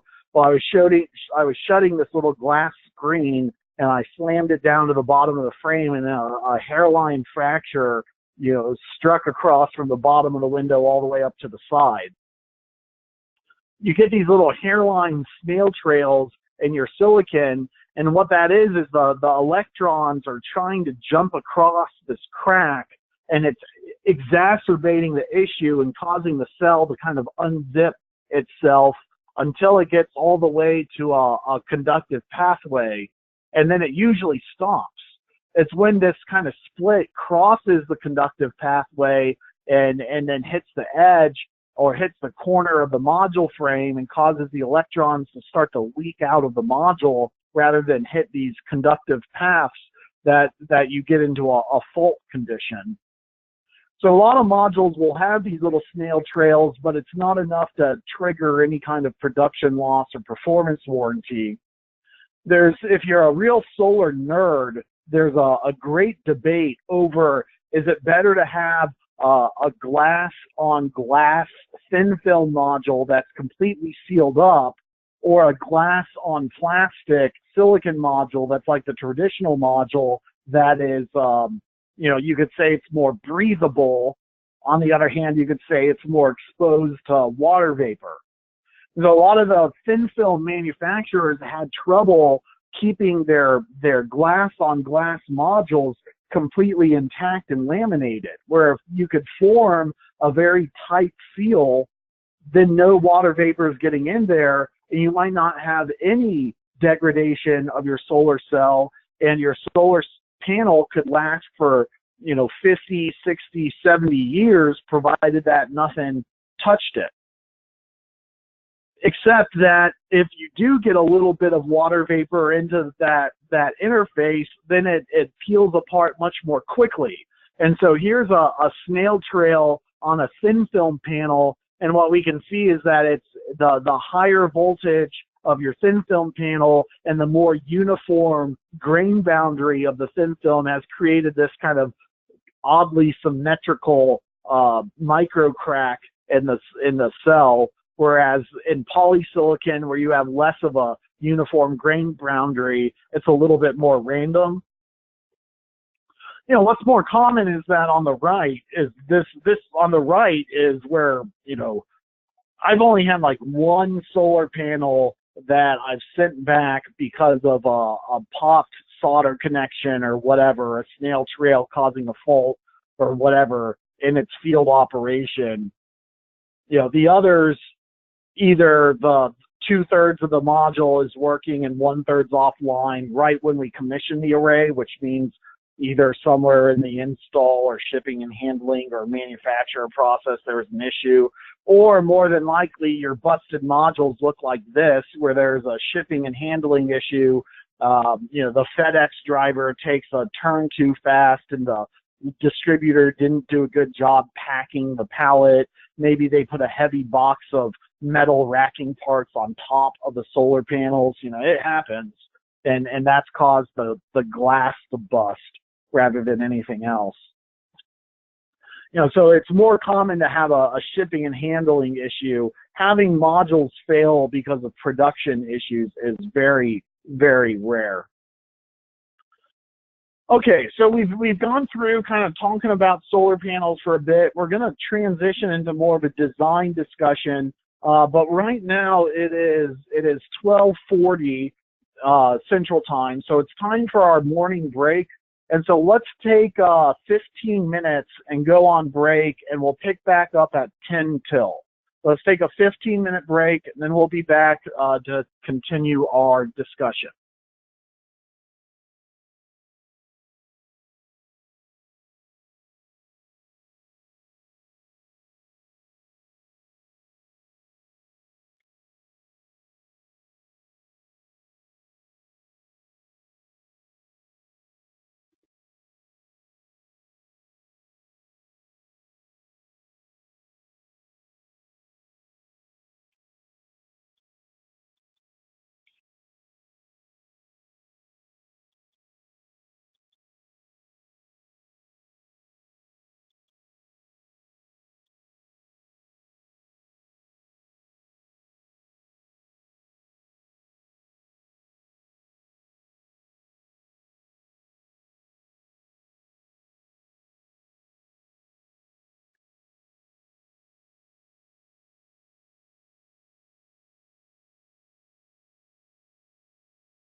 about 1 more minute, we'll pick back up.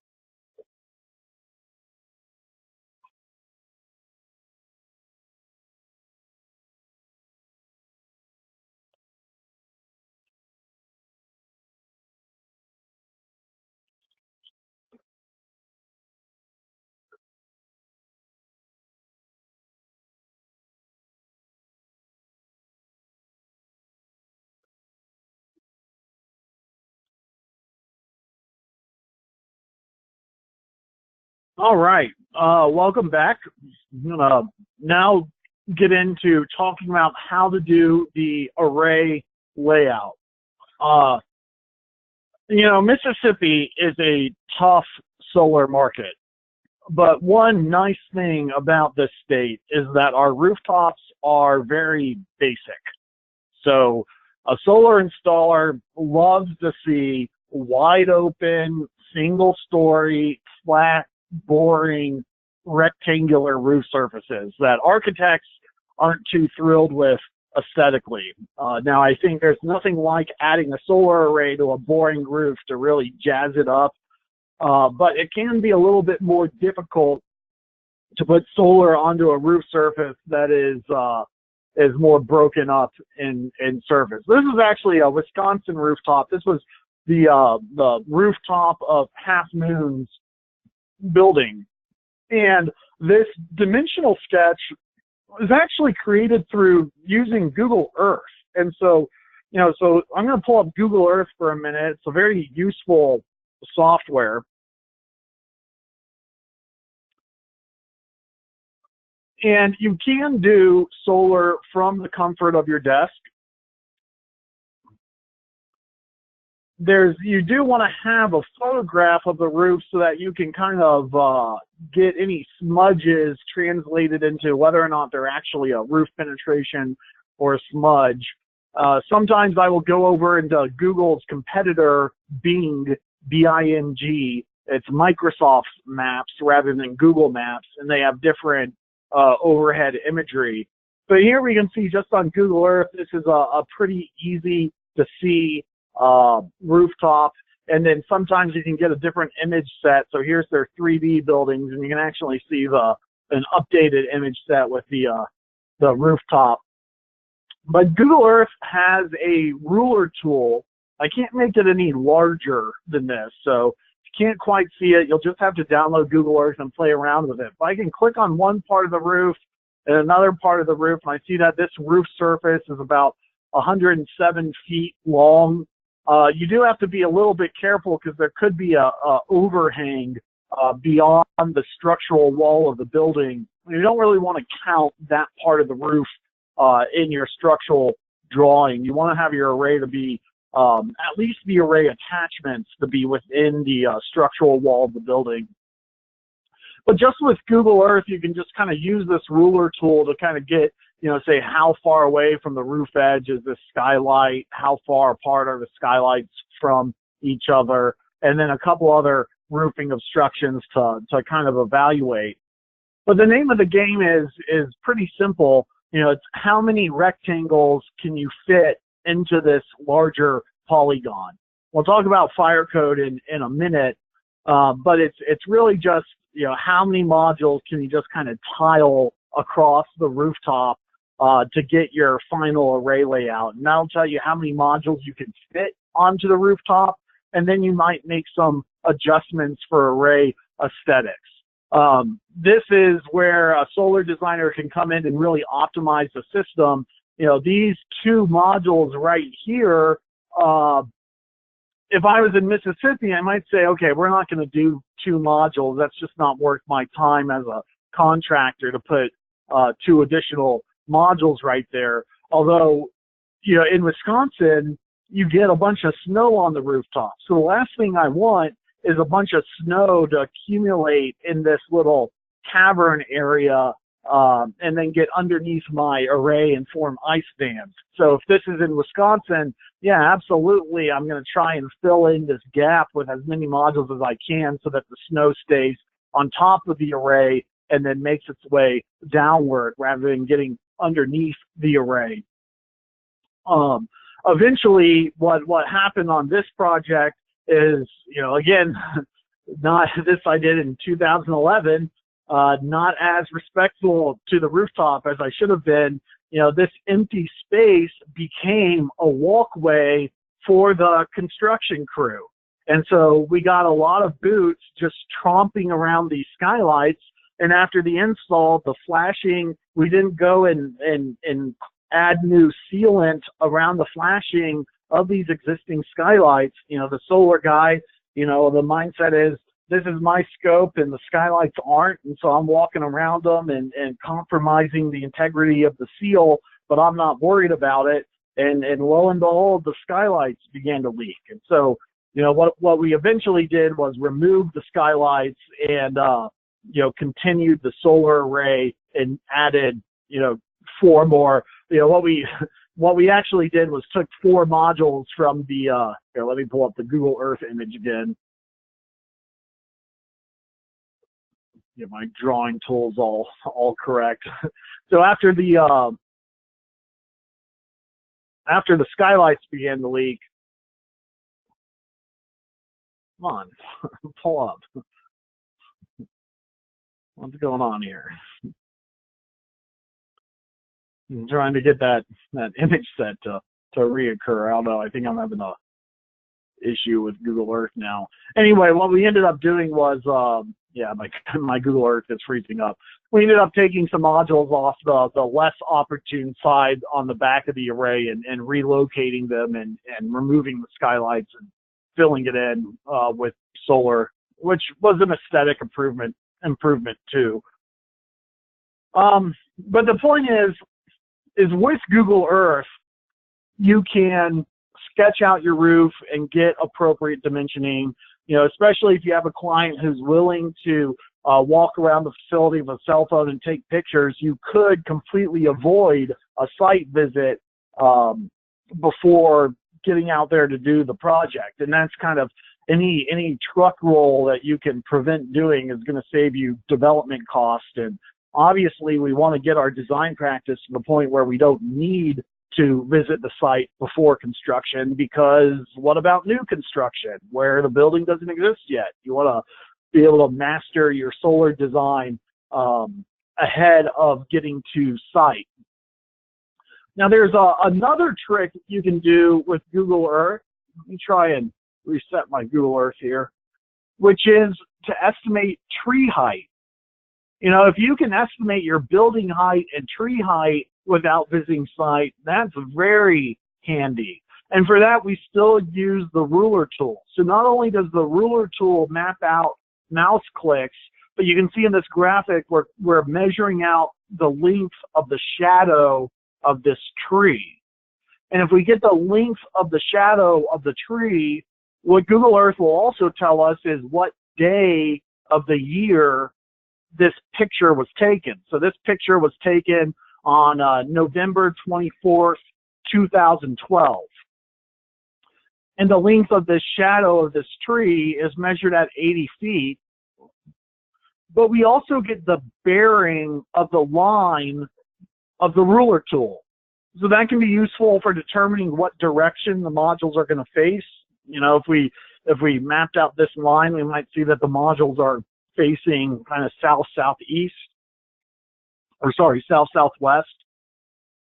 But bear in mind that we know that the shadow is 80 foot long, and we know the bearing of the shadow is 160 degrees, and we know the date the photo was taken. We can use that data to determine the tree height simply by using trigonometry. And so let's see if the next slide shows us that. No, so let's go ahead and pull up Google here. You know, this was for Starkville, Mississippi. What I'm going to do is I'm going to go Google sun angle azimuth chart. And what this sun angle azimuth chart will do, and I'll go ahead and post this in the chat box so you can play around with it yourself if you want to. There we go. This is the Navy's sun angle azimuth chart, which I just find is very easy to use. here I'm going and putting in the date stamp of Google Earth, that November 12th, 2012, and let's just go ahead and do every 15 minutes, and this will be for Starkville, Mississippi, which is about as exciting as it sounds. Before it was named Starkville, it was named Boardtown. So I guess they really wanted to maintain the aesthetic of the city name when they renamed it.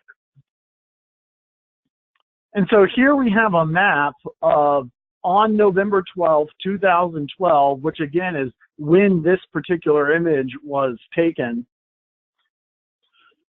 What we're looking for is when the shadow is casting at 160 degrees. Again, we're getting the shadow azimuth from Google Earth right here, 160 degrees. And we can see that when the sun is going to cast that 160 degree shadow, that photo on Google Earth was taken at 10:30 a.m. And why that's important is that now that we know when, not just the date, but the time that the photo was taken, we know the elevation of the sun. The sun was up at 36 degrees at that time. And so now we can use our, high school trigonometry exercise. If we know that that angle is 36 degrees and we know that the length of the shadow is 80 feet, we can use trigonometry to solve for the height of the tree. And you can use that to get the height of the building and the height of the tree, and therefore know at what time of day, we can use that data to go and build a 3D model. So we know that our tree is going to be 110 feet tall, and we know that our building is 30 feet tall or 15 feet tall, whatever it is. You can use the same shadow estimator to get the estimated height of the building. We can use all that data to either through trigonometry or 3D computer modeling develop a shade analysis for our job site. Now, generally, that's going to be completed in computer software, so we'll table that discussion until that part in the program. The other thing we have to consider for our array layout is fire code. And for this, it's going to be a jurisdiction by jurisdiction issue, but International Residential Building Code says that firefighters, to get smoke out of a building, the first thing they want to do is show up and kill power to the building and then get up on that roof and cut a hole in the roof in order to blow air out of the building and through the building and clear all the smoke out. And that's going to allow them to be able to see inside the building and rescue anyone who's inside. And so fire code says you got to give the firemen the ability to cut this hole in the top of the roof and get the smoke out of the building. Now, it's not the end all. There's other ways to meet fire code where you could cover the entire rooftop with solar. And that would be, you might have a what's called a forced air ventilation system to blow the air out the side of the building rather than the top of the building. But if you're, absent anything else, just as a starting point, International Residential Fire Code says you want to keep 3 feet off the sides and 3 feet off the top so that the fireman has the ability to, basically just run up one side of the rooftop, have enough roof deck to cut a 3-foot square in the rooftop, and then if this part of the building is now on fire, they have to have another access point on the same roof plane in order to escape. And so that basically results in a 3 foot off the side, 3 foot off the top clearance requirement on your gable roof structure. So the starting point on your array layout is to keep in mind you want to do 3 feet off the sides and 3 feet off the top. And then you also might want to take into consideration regional things like, now if we have this kind of design right here, we're going to get a mound of snow onto this valley. And so maybe we lose these additional modules and have our arrays look more kind of square so that we don't, encourage snow mounds on the rooftop. Or further south, that also might be rainwater runoff to consider. But the standard fire code is to say 3 feet off the sides and 3 feet off the top. Although if you do have a way to blow air out the building through forced air ventilation, then that may allow you to cover the entire building surface if your local jurisdiction allows it. Now, at the commercial level, and there's exceptions. If you Google California fire code solar, you'll get this document that came from it. California usually kind of sets the standard that other jurisdictions adopt. For hip roofs, they say, well, you can kind of reasonably see where you're stepping onto, whereas with a gable roof, you can't really tell what's on the other side of the roof plane when you're just trying to climb up that side. You can say, well, why can't they just cut the hole on the other side of the roof? Well, they could, but there could also be a solar array on the other side of the roof. With a hip roof, what they say is it's not a full, complete step across the roof plane. And so you only have to do 3 feet off one side and 3 feet off the top, just kind of some nuances. But it's easier to memorize these codes if you understand why they exist. And it's all about the firemen being able to have 2 access points on the same roof plane and have the ability to cut that 3-foot hole on the top of the building. And there's other advantages too. There's wind load advantages to sticking your array in the interior of the roof plane rather than going all the way to the edges. We'll talk about that when we get into racking design. Also, with commercial rooftops, there are similar clearance requirements.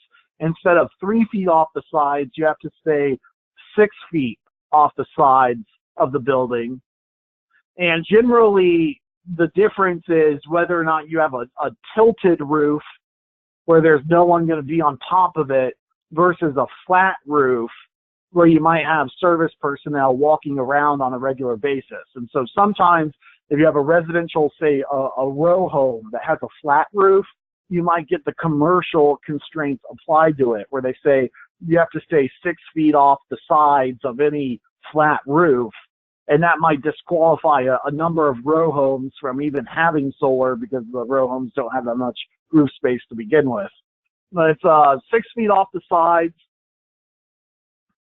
Then also for commercial, it's every 150 feet, you need to have a walkway. And that walkway should be on top of a structural support member. And that actually accomplishes a couple of things.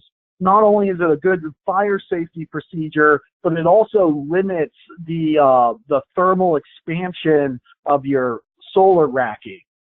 And that's important because generally your conductors in your solar modules are copper, whereas the module frames, maybe if you're using EMT metal conduit or using a steel or aluminum racking system, that aluminum is going to expand at a different rate of thermal expansion than the copper conductors that are all being pulled back into one, central inverter location. And there have been fires on commercial facilities that did not account for the thermal expansion of the array. And what generally where they've occurred, and this is again, a lot of this has been resolved by updates to technology in arc fault inverter monitoring. This is more of a discussion that was more important to have back in, the early 2000s. But what was happening back then is that there was a blind spot in your inverter grounding detection that was particularly relevant to larger solar arrays, and that if the planets aligned such that this blind spot in the ground fault protection circuit was triggered, the fact that you might have dozens of circuits up on the array, if they were faulting, they could be circulating out of the ground path rather than going all the way to the inverter and triggering the ground fault alarm.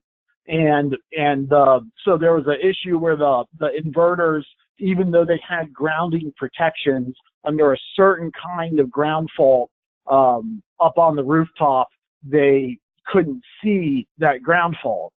And the issue was the ground fault was occurring because it was a high temperature zone, and the EMT metal conduit was expanding at a different rate as the copper conductors inside the conduit, and was actually pulling the fittings apart on the conduit, and then the fittings, the conduit was scraping the plastic sheathing off of the cables, and that was causing a ground fault, which in turn the inverters couldn't see, and all of a sudden your warehouse is burning down. And so in fire code, we now see these requirements for every 150 feet, you need to have a walkway that not only gives you access, but also kind of limits the thermal expansion of the system. You're not allowed to close off your air conditioning units. You need a 4-foot walkway around all sides of the air conditioning unit. And that little hole that the fire department needs to cut in the roof is no longer a 3-foot hole, it's a 4-foot hole. And so you have a 4-foot offset around all your air conditioning units, and this little pathway, it either has to be 8 feet wide for the pathway and the hole, or it can be 4 feet wide, but you have to have little 4-foot blocks, you know, giving you a fireman access to cut that 4-foot hole in the rooftop. So yeah, I've kind of linked the report down here on where those clearance requirements are. But the fact of the matter is, you go into not National Electric Code. This isn't in National Electric Code. But you go into the residential building code or commercial building code, and you get into offset requirements for solar. And so we measure out our roof plane with Google Earth, and then we put our offset requirements from all of our roof-mounted equipment, and then the name of the game is how many of these rectangles can you fit into your larger polygon. And then it becomes, it takes more of an engineering mindset to say, okay, well, you know, is our rail going to go across the rooftop, which is the better way to do it? Another way to do it is to have the rail go up and down the rooftop. And you get into that when you have different kinds of solar panels, which back in the day when you might actually choose a thin film panel over a silicon panel, the thin film panels were generally narrower and would require a landscape orientation with the rail running up the roof rather than across the roof. But it's best to have your modules from a structural perspective to be in a portrait orientation and to have your rail run across the roof. We're going to talk more about that later.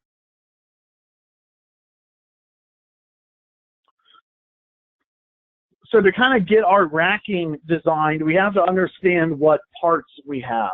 Now, you give me a roof, and I can find you a racking system that is designed for that roof. So, you know, here we have a clip that is for a standing seam metal roof, where the clip, the attachment is clamped onto that standing seam. Or here we have a bracket for a Spanish tile roof, where the bracket, you actually remove the Spanish tile and then install these brackets and then lay the Spanish tile over the brackets. Or nowadays you have a bracket that is the form factor of a Spanish tile that just replaces the tile. So here's a predecessor of that that's for a flat tile, that the mounting bracket just replaces the tile bracket. You know, it's most common to have on a shingle roof a attachment that has integrated flashing, and these are kind of a pain in the butt to install. A lot of installers don't like installing them because you have to very carefully take a crowbar and then pry up the existing shingles, and the shingles are nailed down with roofing nails. So you have to pry up the existing shingles and then hammer down the nails into the lower levels of the shingle so that you can slide your flashing underneath. It's like 2 1/3 layers of shingles. This flashing goes up all the way to here to get a properly flashed and installed attachment bracket. I mean, it's by no means, it's not a perfect solution. Then again, the installer who brought me into the industry, a very knowledgeable solar guy, but at the time, all this integrated flashing stuff didn't really exist. And his solution was just to drill a hole through the shingle and get the lag screw down in there and to seal up with your roofing sealant that lag as best as possible. And that's not the proper way. I mean, nowadays, most installers are using these flashed L feet, but you have to be careful to make sure that they're actually using flashing or racking. They do make a couple top of the shingle racking systems that are designed and tested for not using this kind of flashing, but to have a very robust seal on top, which is not the preferred way. The standard preferred way is to have a flashed L-foot, but certainly you get into certain types of shingle roofing systems.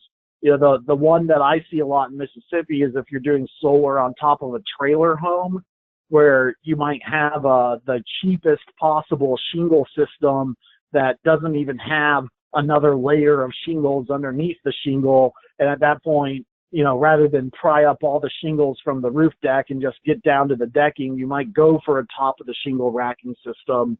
The point is there's a lot of variety and a lot of selection in your racking systems. Here is an older array that I did where we turned a north-facing deck into a south-facing array. Now, if I had to revisit this design, I would actually say, okay, well, wind is going to get underneath this array. We actually went and got it structurally engineered with a stamp in order to overcome and calculate that wind load. But what would have been better is just to acknowledge that the performance difference between a solar array that's 5 degrees tilted up versus 5 degrees tilted down is peanuts. And what we should have done is just stayed kind of flush to the rooftop and reduced that wind load.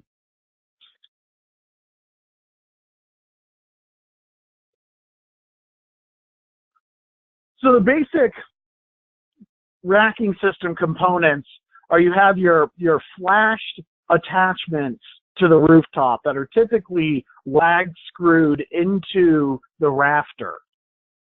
Although I must say, when you lag screw into the rafter, that pine rafter has 10 times the amount of pull strength that you need for the system.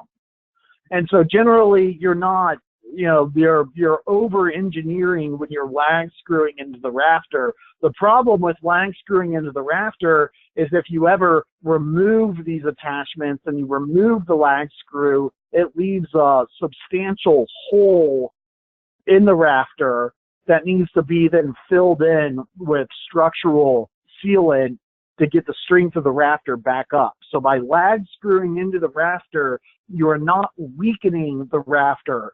But if you were to remove the lag screw and leave a hole behind, such as during a roof replacement, you could weaken the rafter. And so some installers, maybe higher end installers, will go and put blocking underneath in the attic and lag screw into the blocking rather than into the rafter itself. But the standard is to lag screw into the rafter. Then you have this, what's called an L foot, because it's shaped like an L. That gets the lag screw, kind of attaches it to the flashing, and then you have a bolt that attaches it to the rail. And your solar rail can look different from manufacturer A to manufacturer B. I prefer a rail that has like this wide top channel in it, because that allows me to lay in my cable into this channel. Sometimes the installers will put in a side channel and want you to put your cable into the side channel, and it's narrow, and I just haven't found a great technique of actually getting the cable to stay in there. This wide open channel is not, and it's not just Snap and Rack that has it. A couple of racking manufacturers do, makes wire management nice and clean. This top channel is used for mounting or clamping the modules to the rail. And so your side L-foot gets bolted into the channel. It's a little T bolt. And so the bolt is in the shape of a T, and then it just twists halfway, and as it tightens up and locks the T bolt to the L-foot. And then similarly, you have a little T bolt. You know, sometimes if it looks like this top channel kind of looks like unistrut with a lock washer, you know, that's what all this stuff is based on. And, you know, you could argue that slotted unistrut is actually better for this stuff because, you know, these rails don't have drain holes in them. So you get water in there and it just sits in there. And that's not particularly the best. I guess they assume for the most part your modules are going to be sheltering the channel, but anyway. I just think it's funny. We talk about this in my code class where it's, you know, your National Electric Code requires your raceways and cableways to be arranged to drain. And yet most solar rail, they're using it as a cableway for your solar cable, and yet it's flat and straight across the roof, and it forms a channel for water to collect inside. And so even though you have a mandate that says, you know, jurisdictionally that you have to use a listed solar rail for your install, the bulk majority of solar rails that are listed for solar installs actually violate National Electric Code if you really wanted to get down to it.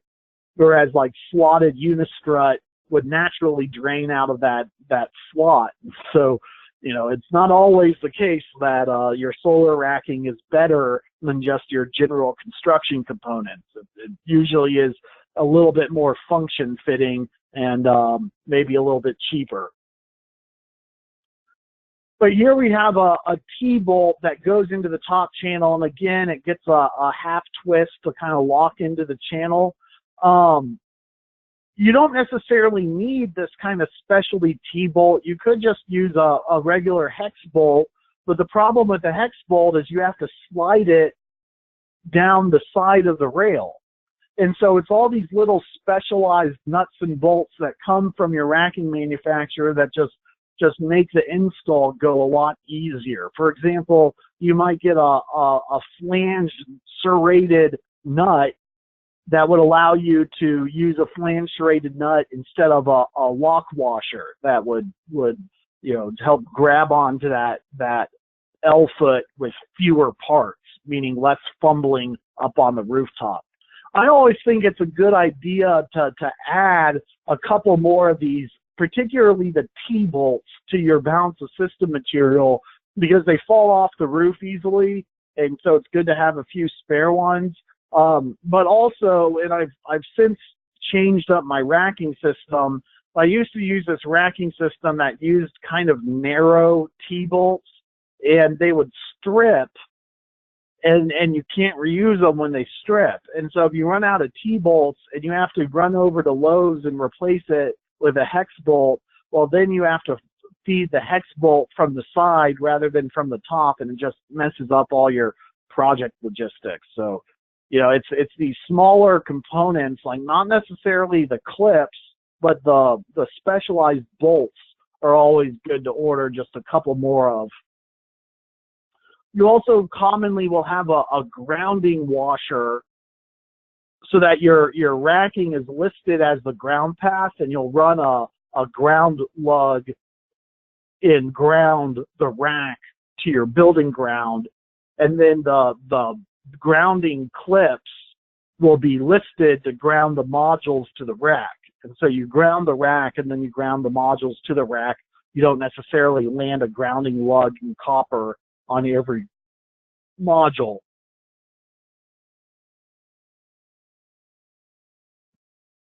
There is some variety in your racking. You know, I think it's worth having a look at non-metallic racking. For one, now we have import tariffs on aluminum, and most solar racks are made out of aluminum, so maybe we'll see a bump in fiberglass racking. This is a high density polyurethane plastic that's used as a landfill cover to sit on top of a landfill, so you don't have the corrosiveness of a metal racking system and you don't have the piles to drive of a traditional ground mount. So while it doesn't look nearly as good as an elevated ground mount, for certain landfill caps, this makes a lot of sense. You know, here's a fiberglass racking system being used on a commercial array, and then it's ballasted down with concrete. Now, I'm not a fan of commercial arrays that are ballasted with concrete. I would rather attach positively to the rooftop and then remove the weight of the concrete. But you know, that's my preference. The industry seems to like the concrete ballast systems more than penetrating into the roof. So how do we determine our balance of system material for our racking? Well, it's going to be manufacturer specific. And so what we need to do is go to the racking manufacturer's website, where you can find sizing software on the website, where essentially you take your array layout that we've done with Google Earth, and then we've blocked out for fire code access, and then we just tiled our modules into our remaining space. You know, how many rectangles can you fit into a polygon? And then you go and you replicate that design inside the racking software. And so here we've kind of X'd out our area for the dormer and X'd out our area for the skylights.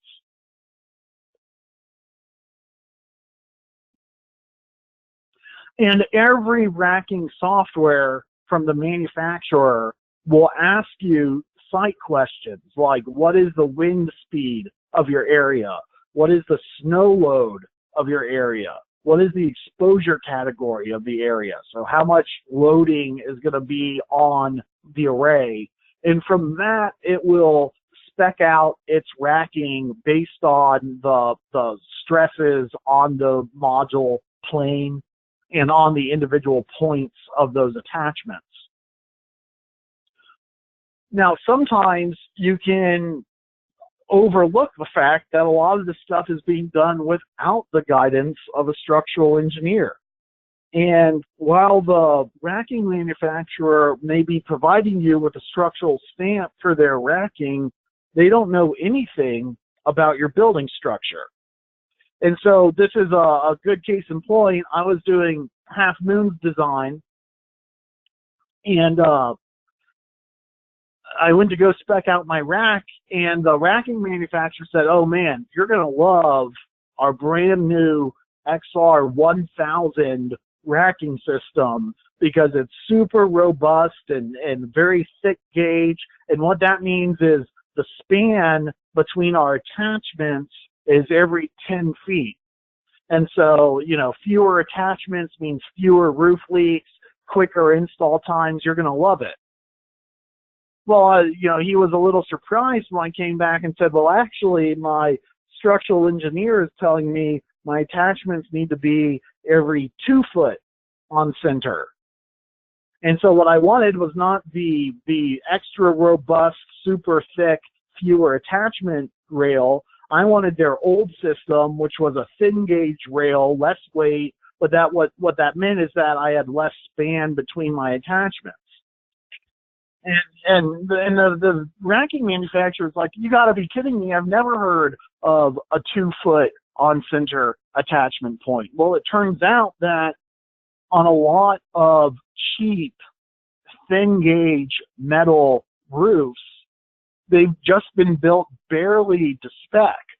And so you get your thin gauge metal, and this is particularly on thin gauge metal where it's just on top of wood purlins and not on decking or surface board, where it's particularly true for like standing seam metal where you're not even penetrating into the purlin, you're just clipping onto the metal roofing panel itself.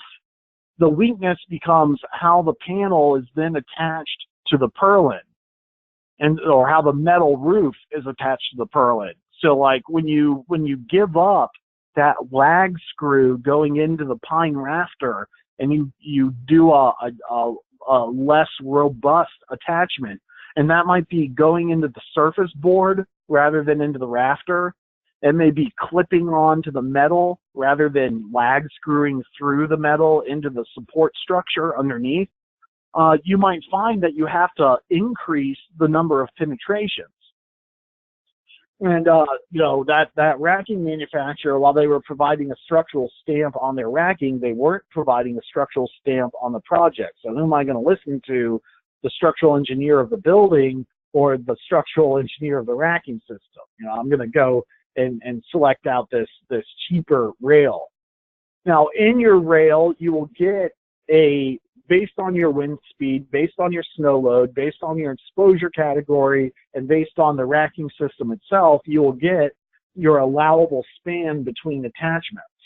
And this particular rack, they give us a zone 1, zone 2, and zone 3. And zone 1 is the corners, or zone 3, sorry, in their terminology, zone 3 is the corners of the rooftop. Zone 2 are the edges of the roof. And zone 1 is the interior of the roof. So zone 3 is the corners, zone 2 is the edges, zone 1 is the interior.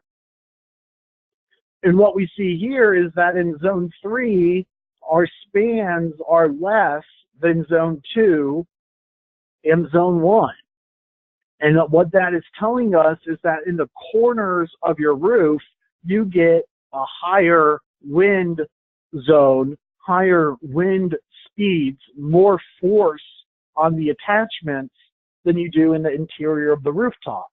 And so then you go back to that fire code that says 3 feet off the sides and 3 feet off the top, and you go, aha, it's not just about fire access, it's also about what is structurally best for the system. You will have less strain on your solar array by keeping it within the interior of the roof rather than going to the exterior. On the other hand, there are designs where you will want to go all the way to the edges of the rooftop. And what you have to keep in mind is that when you are going all the way to the edges of the rooftop, you need to reinforce your racking system. Like here, the max cantilever of the modules, where if you're going all the way to the corners, typically you might be able to have your rail hang over the last L foot. And what that means is here we have our L foot, and then our L foot gets attached to our solar rail. Here's our solar rail. There's a little channel in here that the L foot gets attached to. Okay, well then we come along with our solar module, and here's one edge of a solar module, and here's the last solar module on the rack, and we will actually locate the last attachment to be underneath the solar module. And then we'll come along with our end clip and clamp the corner of the rail to the rail, and then take our Sawzall and saw off whatever nub is left over. And what that'll do is it'll hide the racking and the attachments and the cabling all underneath the solar array. And that's going to give that nice levitating effect that says, you can see the solar array, but you can't see any of its underbelly. And that just visually, it creates a stunning solar array. Well, if you're going all the way to the edge of the roof for aesthetics, if you have a forced air ventilation system, or you're in a jurisdiction that allows you to go all the way to the edge, there might be some aesthetic reasons to do that. And what this says is if you're going all the way to the edge, you have less cantilever and less span than staying inside the roof plane. And so kind of like what has become the standard of solar racking layouts is that you have your attachments along the edge of the roof, And then on the interior of the array, what we see here is kind of the best practice, which is to stagger the L feet. And then they say, well, we're not just concerned about the span of the rail, we're also concerned about evenly distributing the load throughout all of the rafters of the rooftop. And my rafters are typically 2 foot on center. And so here we see kind of the best practice where is if I have 2 foot on center rafters, you know, I go back and I look at my max spans between my rails, and my rails can take, you know, not just 4 foot on center, but maybe even 8 foot or even 10 foot on center under certain circumstances. And here's the weakest rail, and it can go more than 4 foot on center. And so we don't want to put an attachment at every single rafter if we can avoid it. But on the other hand, we want to evenly distribute our weight. And so kind of the happy compromise is to go with a 4 foot on center span between attachments, but on the next rail up, hop over a rafter and then go 4 foot on center. And so we see our 4 foot on center staggered attachments hitting every single rafter as we go across the rooftop and evenly distributing our load across the entire truss of the roof. And then we get to our corners, and at our corners, we might go with a 2 foot on center spacing, even though it could take a 4 foot on center spacing.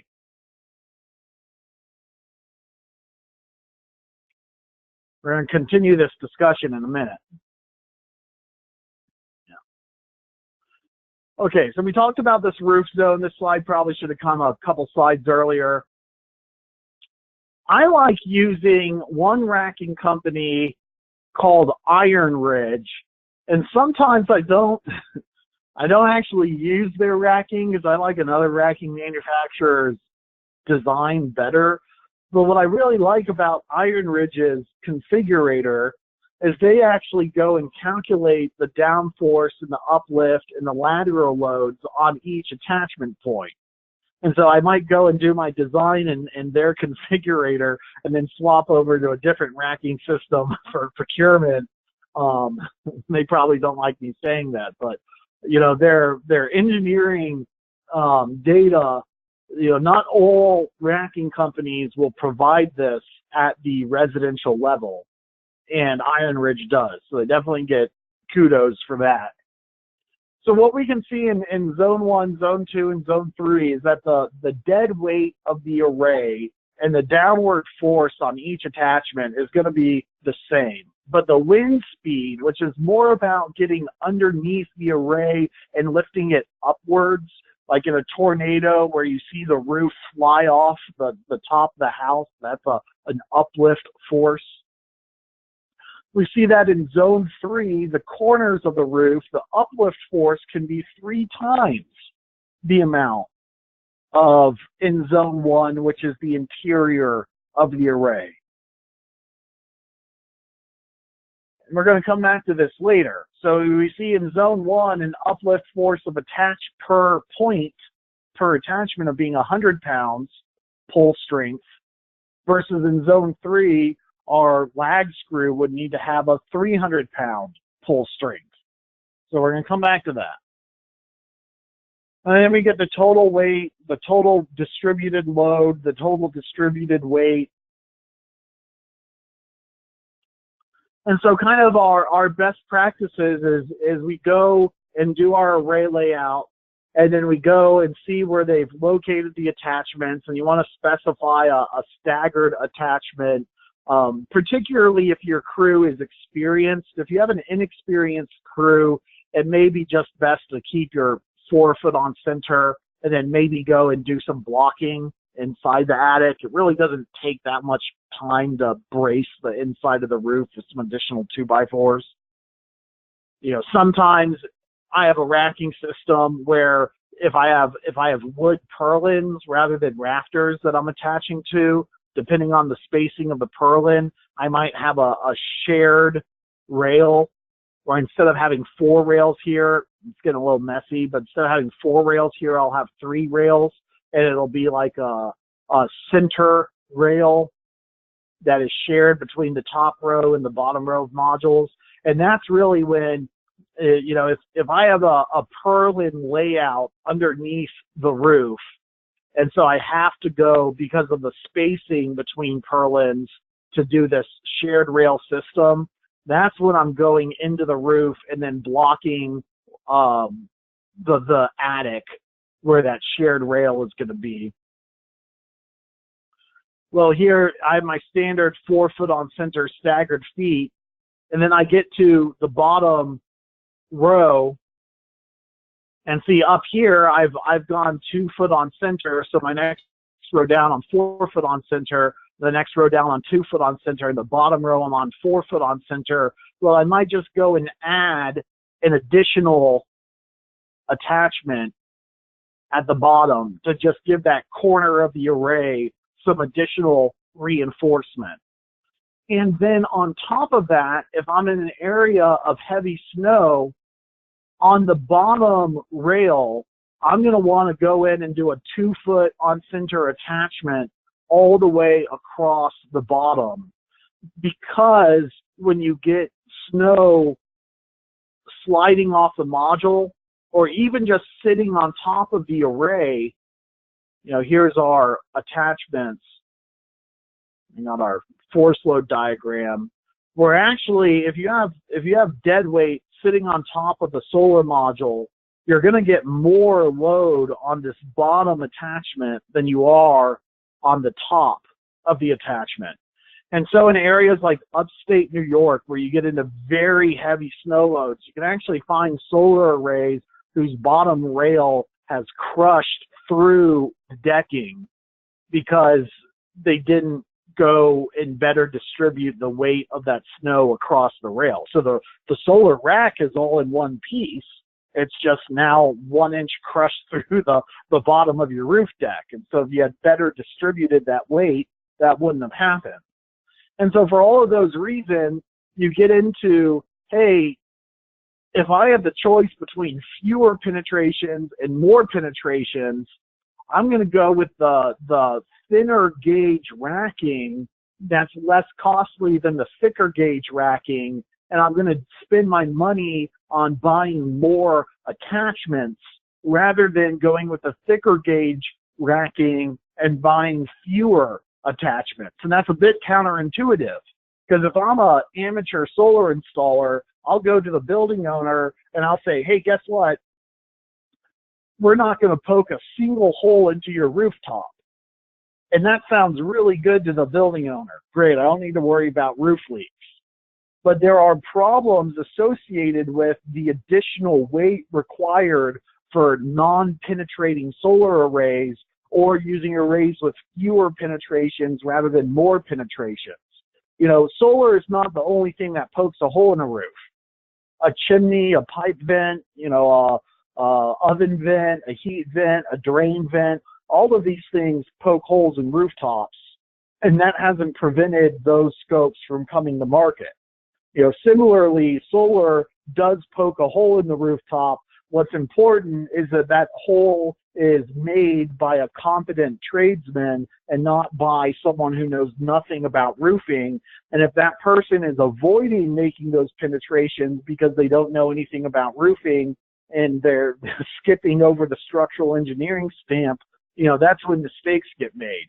And to some extent, the commercial racking systems that move towards zero penetrations, it's not to say that they don't have engineers, and on a commercial system, you wouldn't have a large level of engineering reviews on any commercial array, but on your smaller systems where there may not be an engineering stamp mandated, that's when you can get in trouble by skipping over the engineering process. So I kind of recommend just going with 4-foot on center flashed staggered attachment points, and then around the corners of the array, 2-foot on center. And then if you're in an area of heavy snow load, reinforce the bottom rail with an additional 2-foot on center going across. Well, finally, we get to the end result, we've done our array layout. We've put our array layout into our sizing software and answered all the questions, and it spit back at us a racking balance of system material that tells us how many sticks of rail, how many clips, if we're using microinverters or DC optimizers, the attachments for that, all the grounding accoutrement, you know, all of that is spit out as a balance of system material, and then you would go in and adjust and say, okay, well, I need to add 2 more flashed attachment points because I specified 4 foot on center, but I want to get additional reinforcements of the corners. I want to go in and add an additional some T-bolts in case I lose some during the install. I have more on hand and don't have to switch over to hex bolts. And then lastly, before we kind of get away from racking, this 2 foot on center or attaching to every single rafter as we go across the rooftop, that is particularly important for standing seam metal rooftops. A lot of amateur installers, they love standing seam metal rooftops because there's a clip called an S5 clip, and it's a very good, very strong clip, and it just bolts on to the roofing panel. Well, the problem with these standing seam clips, you know, my favorite is another S5 product that's a mounting bracket where you're actually lag screwing through the rooftop into the purlin, and I've installed enough of them to be confident in their waterproofing. But to a brand new installer with no experience, the idea of drilling a hole into a metal roof is very unsettling. Well, the problem with the standing seam is that if you go every 4 foot on center, or even worse, every 8 foot on center, you may be skipping over entire metal roofing panels. And then you don't have that pull strength of going into the rafter. And so if you skip over the engineering process and you don't look at the spec, the standing seam metal roof specs say, hey, look, you have to attach to every single seam. Those seams may only be 16 inches apart, but guess what? You know, you no longer have that strength of securing to the rafter. And so now you have to have more attachments to distribute the load over the entire roof rather than fewer attachments, because that means with fewer attachments, you have more load per attachment. And so that's, I think, what's the most missed item in racking is that the fewer attachments you have, the more load per attachment you have. And so you have to keep in mind what causes a leak in a roof. Is it the fact that you drilled a hole through the roof? Or is it the fact that you've drilled a hole through the roof and now you've attached, and over 30 years you're going to have force on that attachment and it's going to be wiggling up and down and to the left and the right? You know, it's not the hole itself that's going to cause the leak. It's the force on the hole over time that's going to cause the failure. And so by going with fewer attachments, you have higher forces, and that can, in an unengineered system, you know, result in failure down the road. Well, furthermore, on the concrete ballasted systems, just look up the Dietz-Watson warehouse fire. It was a New Jersey warehouse fire. The fire department did not go into the building because they were complaining about concrete blocks falling through the center of the building, you know, from the solar array up top.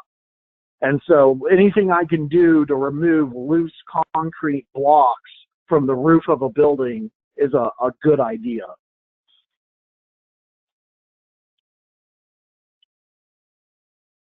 All right, inverter selection.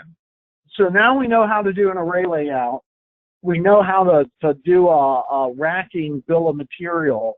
We kind of have a better understanding for what the attachments look like. What about our electrical system?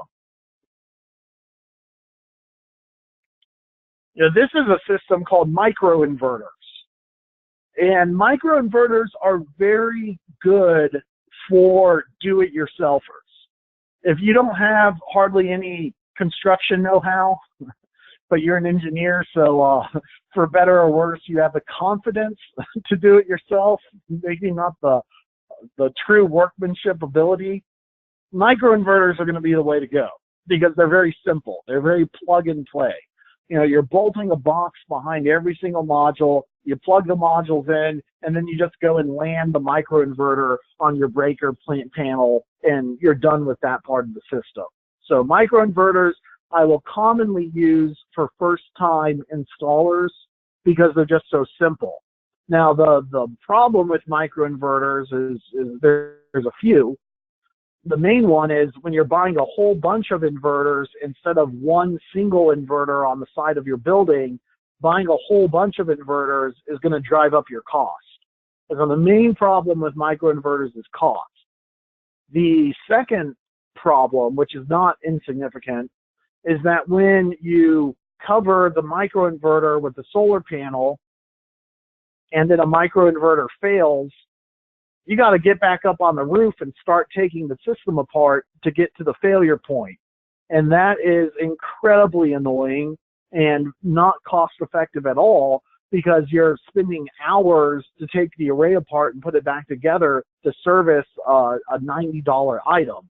So you might be having $400 or $500 of labor costs on one panel that might only save $100 a year in electricity or less. And, you know, you run the economics and you say, well, you have one microinverter that's not working on your rooftop, but I really can't come out and fix it until you have 6 microinverters on your roof that aren't working.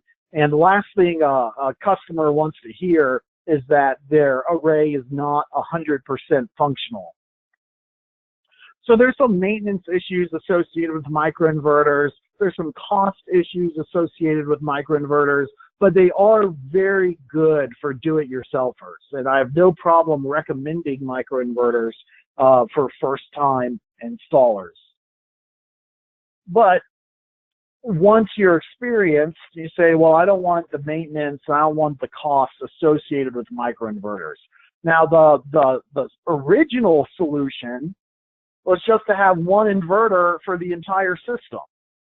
And that's called a string inverter, or at the commercial level, it's a central inverter.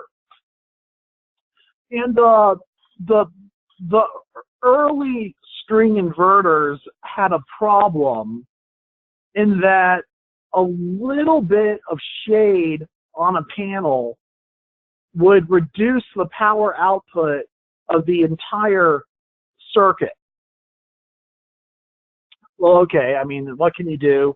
You should design to not put solar in shade, but there are certain temporary shadows that you just can't design around, and you know, shadows are worse in the wintertime.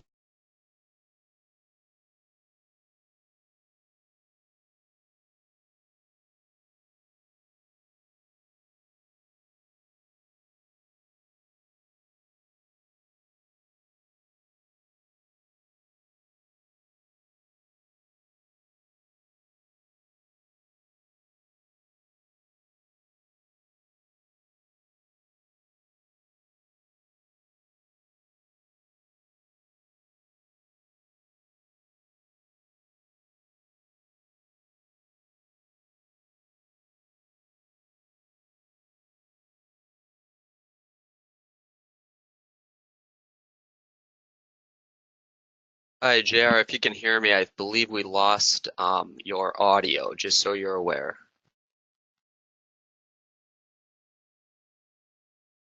All right, so I'm back now. Sorry about that. My phone dropped the call. I guess they don't like me talking for hours on end. Hopefully you like me talking a little bit better than they do. Okay, so the problem with string inverters is that they were very not shade tolerant. And the microinverters are like putting an inverter for every single solar panel. And so if one panel was shaded, the rest of the panels were okay. And so the microinverters were developed to kind of solve that shading issue. The shading issue is actually much worse than you may initially realize, because normally it's not just one circuit of panels going into a string inverter, but you might have multiple circuits of panels going into a string inverter. And if one shadow reduced the output of one string on a string inverter, it would also reduce the output of the other unshaded strings. And so the least amount of shade on the array would impact the entire system. What it would do is confuse the inverter on what output it should be pushing onto the grid. And so that would effectively cause the string inverter to dial back its entire system output, and therefore it would reduce the entire system output. So it is really an issue in the control mechanisms of the string inverter itself.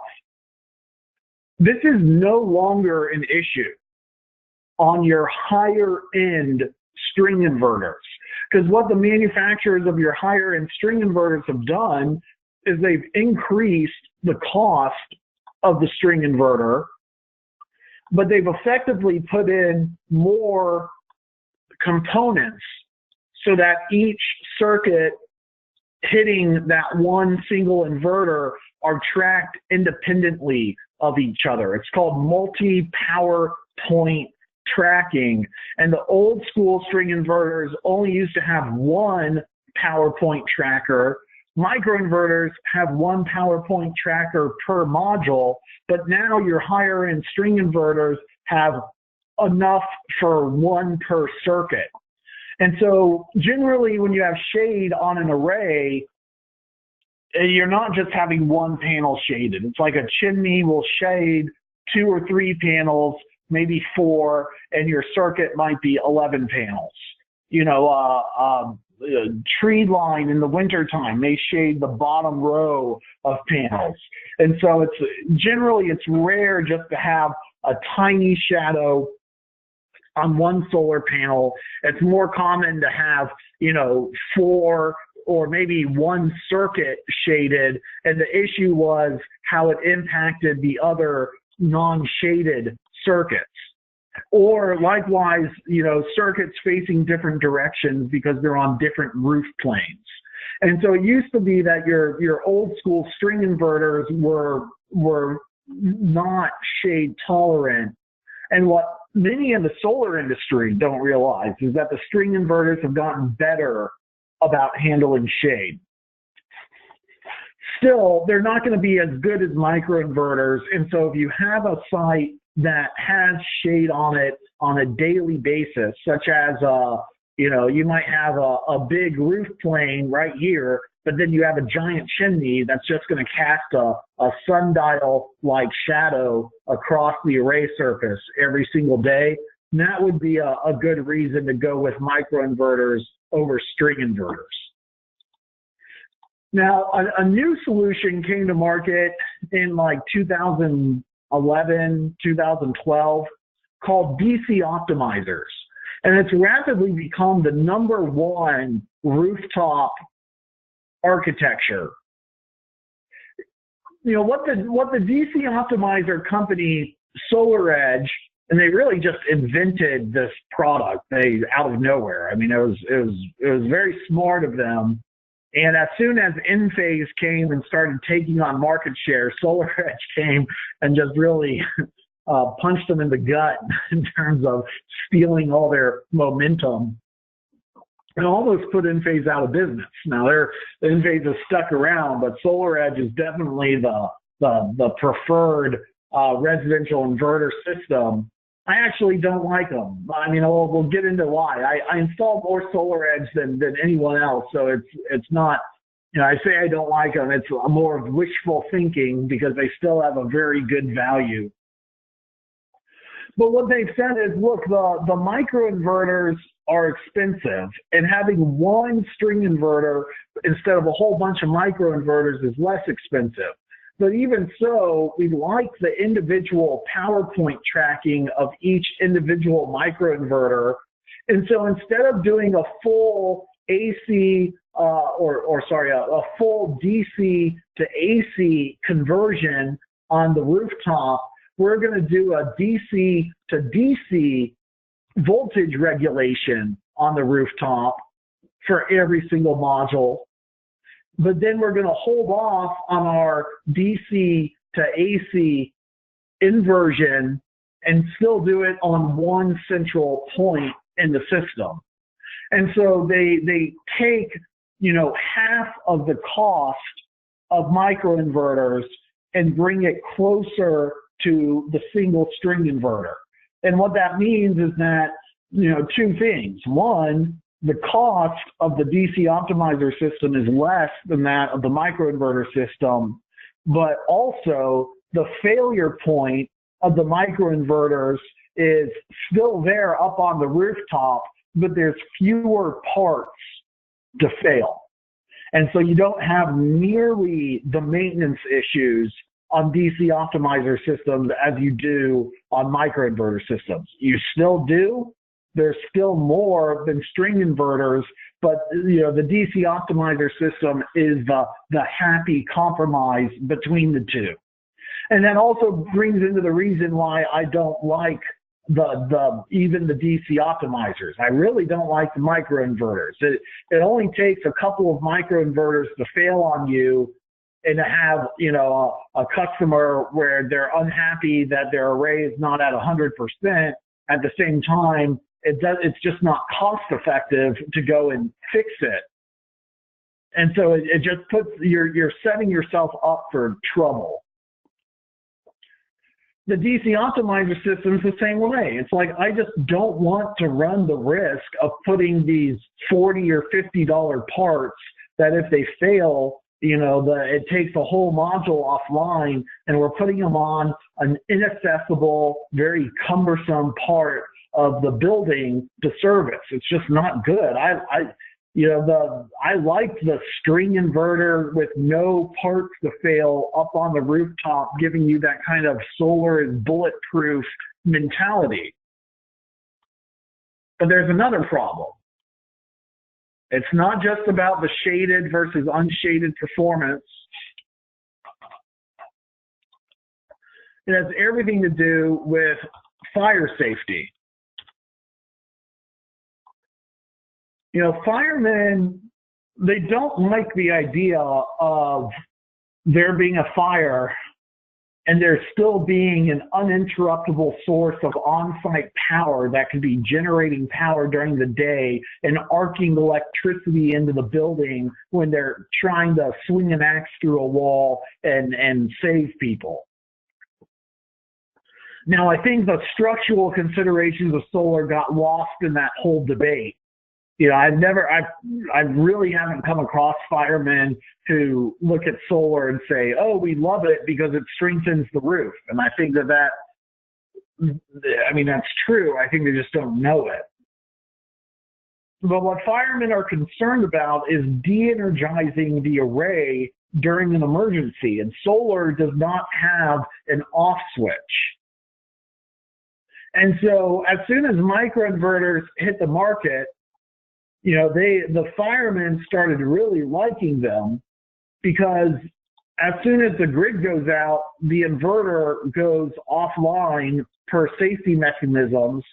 But what that means is that as soon as the grid goes out, if your inverter's on the rooftop, the power gets killed at the module. And the DC optimizers do the exact same thing. When the power goes out, they kill the power at the module. But if you have a string inverter and the power goes out, the inverter goes offline, but you still have this live power line home run going all the way back to the string inverter. And so in NEC 2014, they introduced the concept of rapid shutdown, which basically stated that the array perimeter, any power lines outside the array perimeter had to de-energize during an emergency. Not all emergencies. You might have your solar array providing emergency backup power. So you would want the solar array to turn on and keep on during an emergency. But, there still had to be a way during a blackout for the solar array to de-energize even though it's up on the roof. And the microinverters and the DC optimizers inherently had this functionality. And so they began to take over the market, not just for the shade versus unshaded performance benefit, but also because of the fire safety protection. Now, since then, the rapid shutdown protections have become even more strict. It used to be that in NEC 2014, you had like a 6-foot or a 10-foot perimeter. Well, in NEC 2017, they shrunk it. They said the perimeter is 1 foot. And so particularly where that's hard is your jumper cables between subarray sections. They also have to de-energize. So if your array is broken up across multiple roof planes with jumper cables going between them, that essentially mandates module level power electronics like microinverters or DC optimizers. Additionally, the DC optimizer system with SolarEdge, they have an added benefit of the modules all being rated for an output of about 40 volts. And National Electric Code has an upper limit of 600 volts. And so 40 volts plus 40 volts plus 40 volts plus 40 volts, yada, yada. That really means that you can only have about 12 modules per circuit. Because it's not just that 40 volts, it's what's the maximum voltage. So the maximum voltage might be 50 or 60 volts. And so that means you have an upper limit to the number of modules you can fit on a circuit. But because the DC optimizer provides voltage regulation, it allows you to run all the way up at the top of 600 volts on a day-to-day basis, whereas without that voltage regulation, you would size the system to produce no more than 600 volts, but you would be normally operating at maybe 390 volts or so. And so with SolarEdge, with voltage regulation, it allows you to do longer circuits. And so that might mean that you for a 40 panel system on a string inverter, that might require 3 or 4 circuits, whereas on a SolarEdge system, it may only require 2 circuits. And so that makes it very quick and easy to install. And that also means you can move closer towards a one-size-fits-all design practice and not have a custom design for every single job site, because it's still, you know, a 2-circuit system goes a long ways on residential design philosophy, whereas if you're doing string inverters, you might have to have, okay, that site's 3 circuits, that site's 4 circuits, that site's 1 circuit, you know, and put in more time and effort into your design. Well, there are solutions for string inverters to meet rapid shutdown requirements. It just took them a while to come to market. So what is common now, it's called a rapid shutdown box, or a rapid shutdown junction box, or a rapid shutdown combiner box. So normally on an array, you're going to have a box up on the rooftop to transition the cable into the building interior. And so, you know, I always try and do an internal conduit run rather than an external conduit run. I think it looks incredibly ugly when you have a solar array and then you have a conduit run that kind of juts out across the side of the roof and whips over the building edge to the inverter below. And furthermore, I think it creates a trip hazard where someone servicing the array could trip over the conduit and fall off the rooftop. And on top of that, it's a fire hazard because you get the metal conduit and the copper inside of the aluminum. And for similar reasons we saw at the commercial level fires that have actually existed, you know, I would rather have my cable and conduit be in a more temperature regulated environment inside the building. So there's aesthetic and safety faux pas that this external conduit can do. So even if I don't need rapid shutdown, I'm still going to put a box underneath my array for all of my cabling to go inside of and transition to my internal wire run. Often you can save money by going into the rooftop, because here's my roof and I'm on the south side of the rooftop with my array layout, and my inverter is located on the north side of the building. It's a lot quicker for me to go from here to here rather than try and go along the perimeter like a installer might do if they don't know how to do an internal wire run. Well, so now you have a positive and a negative going into the box, but then you'll also run either a neutral line or an Ethernet cable up to the box so that the inverter can signal to the box that, hey, there's a unplanned power outage, so turn off the circuits. And so you do have rapid shutdown boxes now that just sit right on the side or underneath the array that can disconnect the circuits during an emergency. I suppose the trend is towards mandating module level panel electronics on every single panel.